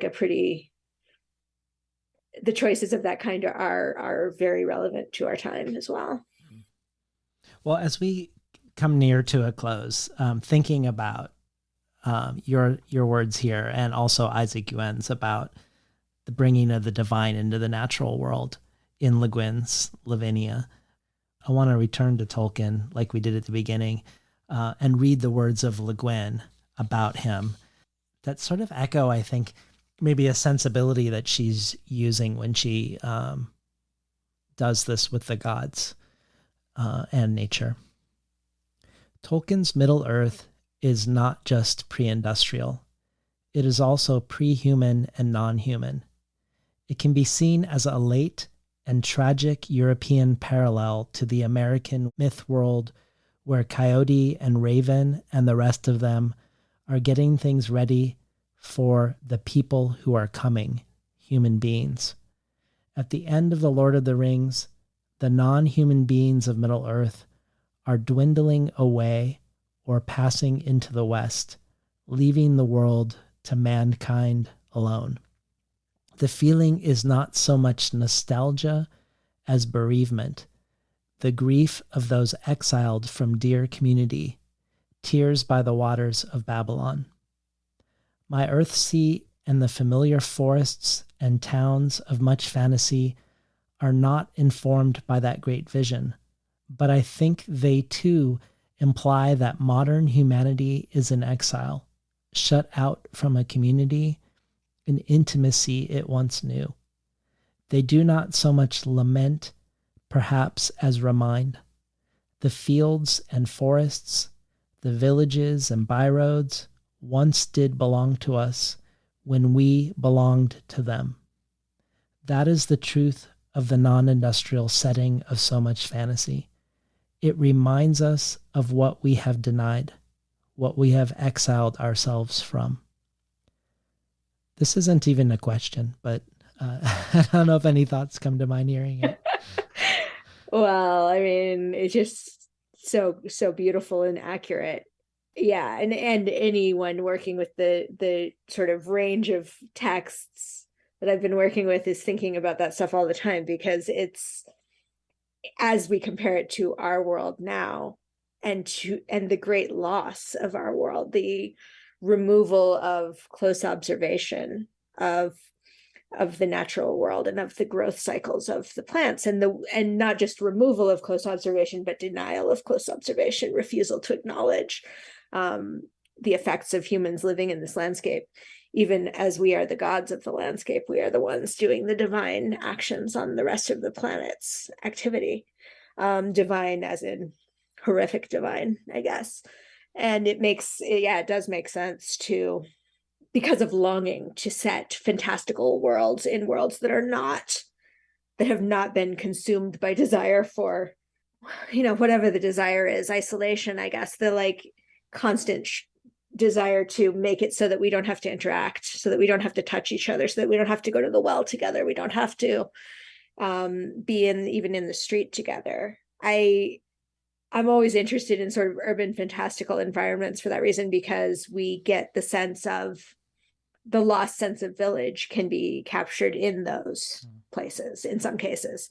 But the idea of the fantastical being deeply entwined with the natural world, that like monsters and beasts and the sort of, it's somewhere in my collection, I've got a book of medieval paintings of weather events, but they're all depicted as miraculous events. They're depicted as a creature falls out of the sky, and we know that the creature was a comet, but it looks like in the drawing it's rendered as a person who's just falling through the clouds, glowing.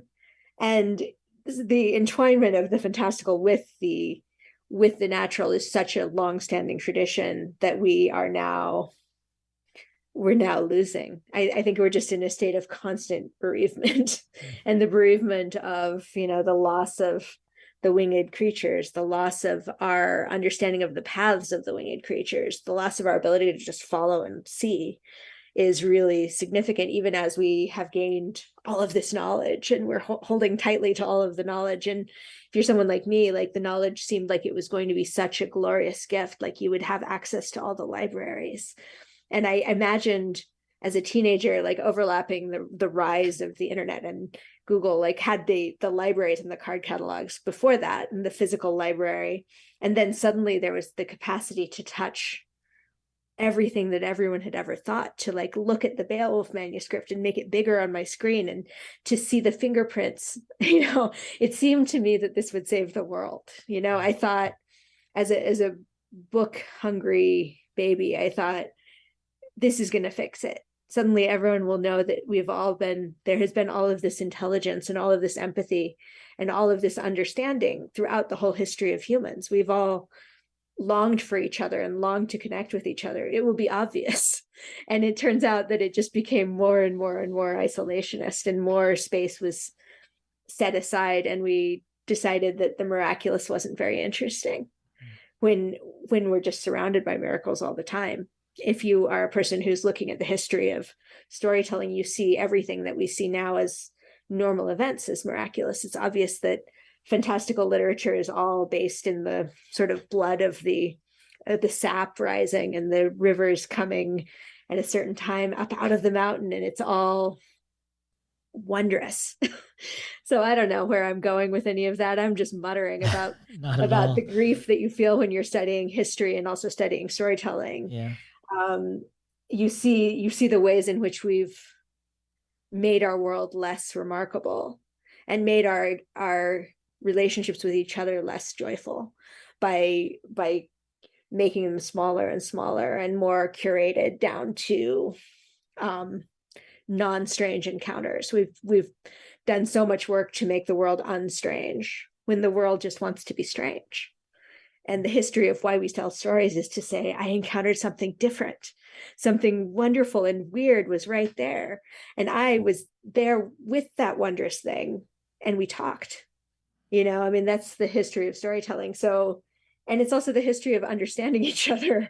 So I feel consistently concerned looking at what we've done now, where we try only to speak to people who are like us, where we try only to narrow our world to keep from encountering anything other than people we think might be monsters. We like to encounter those people still, and we like to create them that way still, but we don't want to converse, which is a deeply sad state of affairs. Certainly not everyone, but it's certainly been a kind of viral understanding of the world in the last 25 years. Yeah. Well, let's go out with Le Guin's words from Lavinia itself. Okay. As I continue looking, I see things I never observed before. The city, or some great city, lies all in ruins, utterly destroyed and burned. I see another destroyed city and another. Enormous fires burst out in a line, one after another, enveloping a whole countryside in flame. Huge machines of war crawl on the ground or dive under the sea or hurtle through the air. The earth itself burns in oily black clouds. Now an immense round cloud of destruction rises up over the sea at the end of the world. I know it is the end of the world. I say to Aeneas in horror, look, look. But he cannot see what I see in the shield. He will not live to see it. He must die after only 3 years and widow me.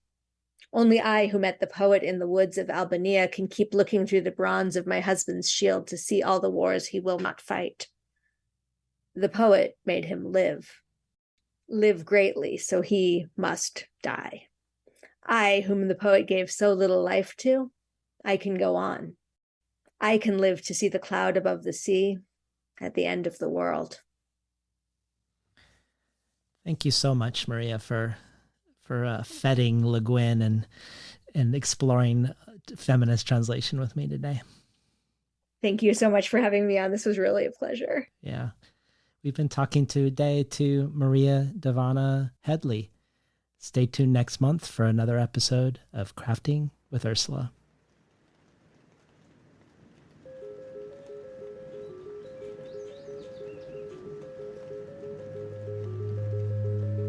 Today's program was recorded at the volunteer-powered, non-commercial, listener-sponsored, full-strength makeshift home office of me, David Naiman.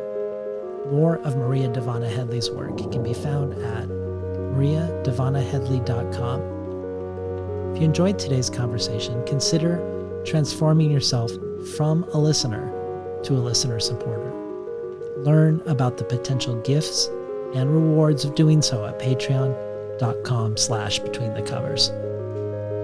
These include the bonus audio archive, which now includes a reading of Le Guin's translation of the Borges poem, written in a copy of Beowulf, read by Maria, which joins other readings in the archive from everyone from Daniel Jose Older to N.K. Jemisin, Ted Chang to Carmen Maria Machado. There are also rare Le Guin collectibles, the possibility of becoming a Tin House early reader, receiving 12 books over the course of a year, months before they're available to the general public. Again, you can find out more at patreon.com/betweenthecovers. Or if you prefer a one-time donation, you can do so by PayPal at tinhouse.com/support. I'd like to thank Arwen Curry for the audio of Ursula from the documentary Worlds of Ursula K. Le Guin that we use in the intro, William Anthony for the photograph of Ursula used in the banner, Tin House's Alice Evelyn Yang for the graphic design, Becky Kramer and Jay Nichelle for publicity, and Theo Downs Le Guin for being a bottomless well of ideas and insights. Finally, the music you hear, River Song, and the music in the introduction, Heron Song, come from the collaborative album by Todd Barton and Ursula Le Guin called Music and Poetry of the Kesh. Thanks to Todd Barton for granting permission for its use. See you next month for another episode of Crafting with Ursula.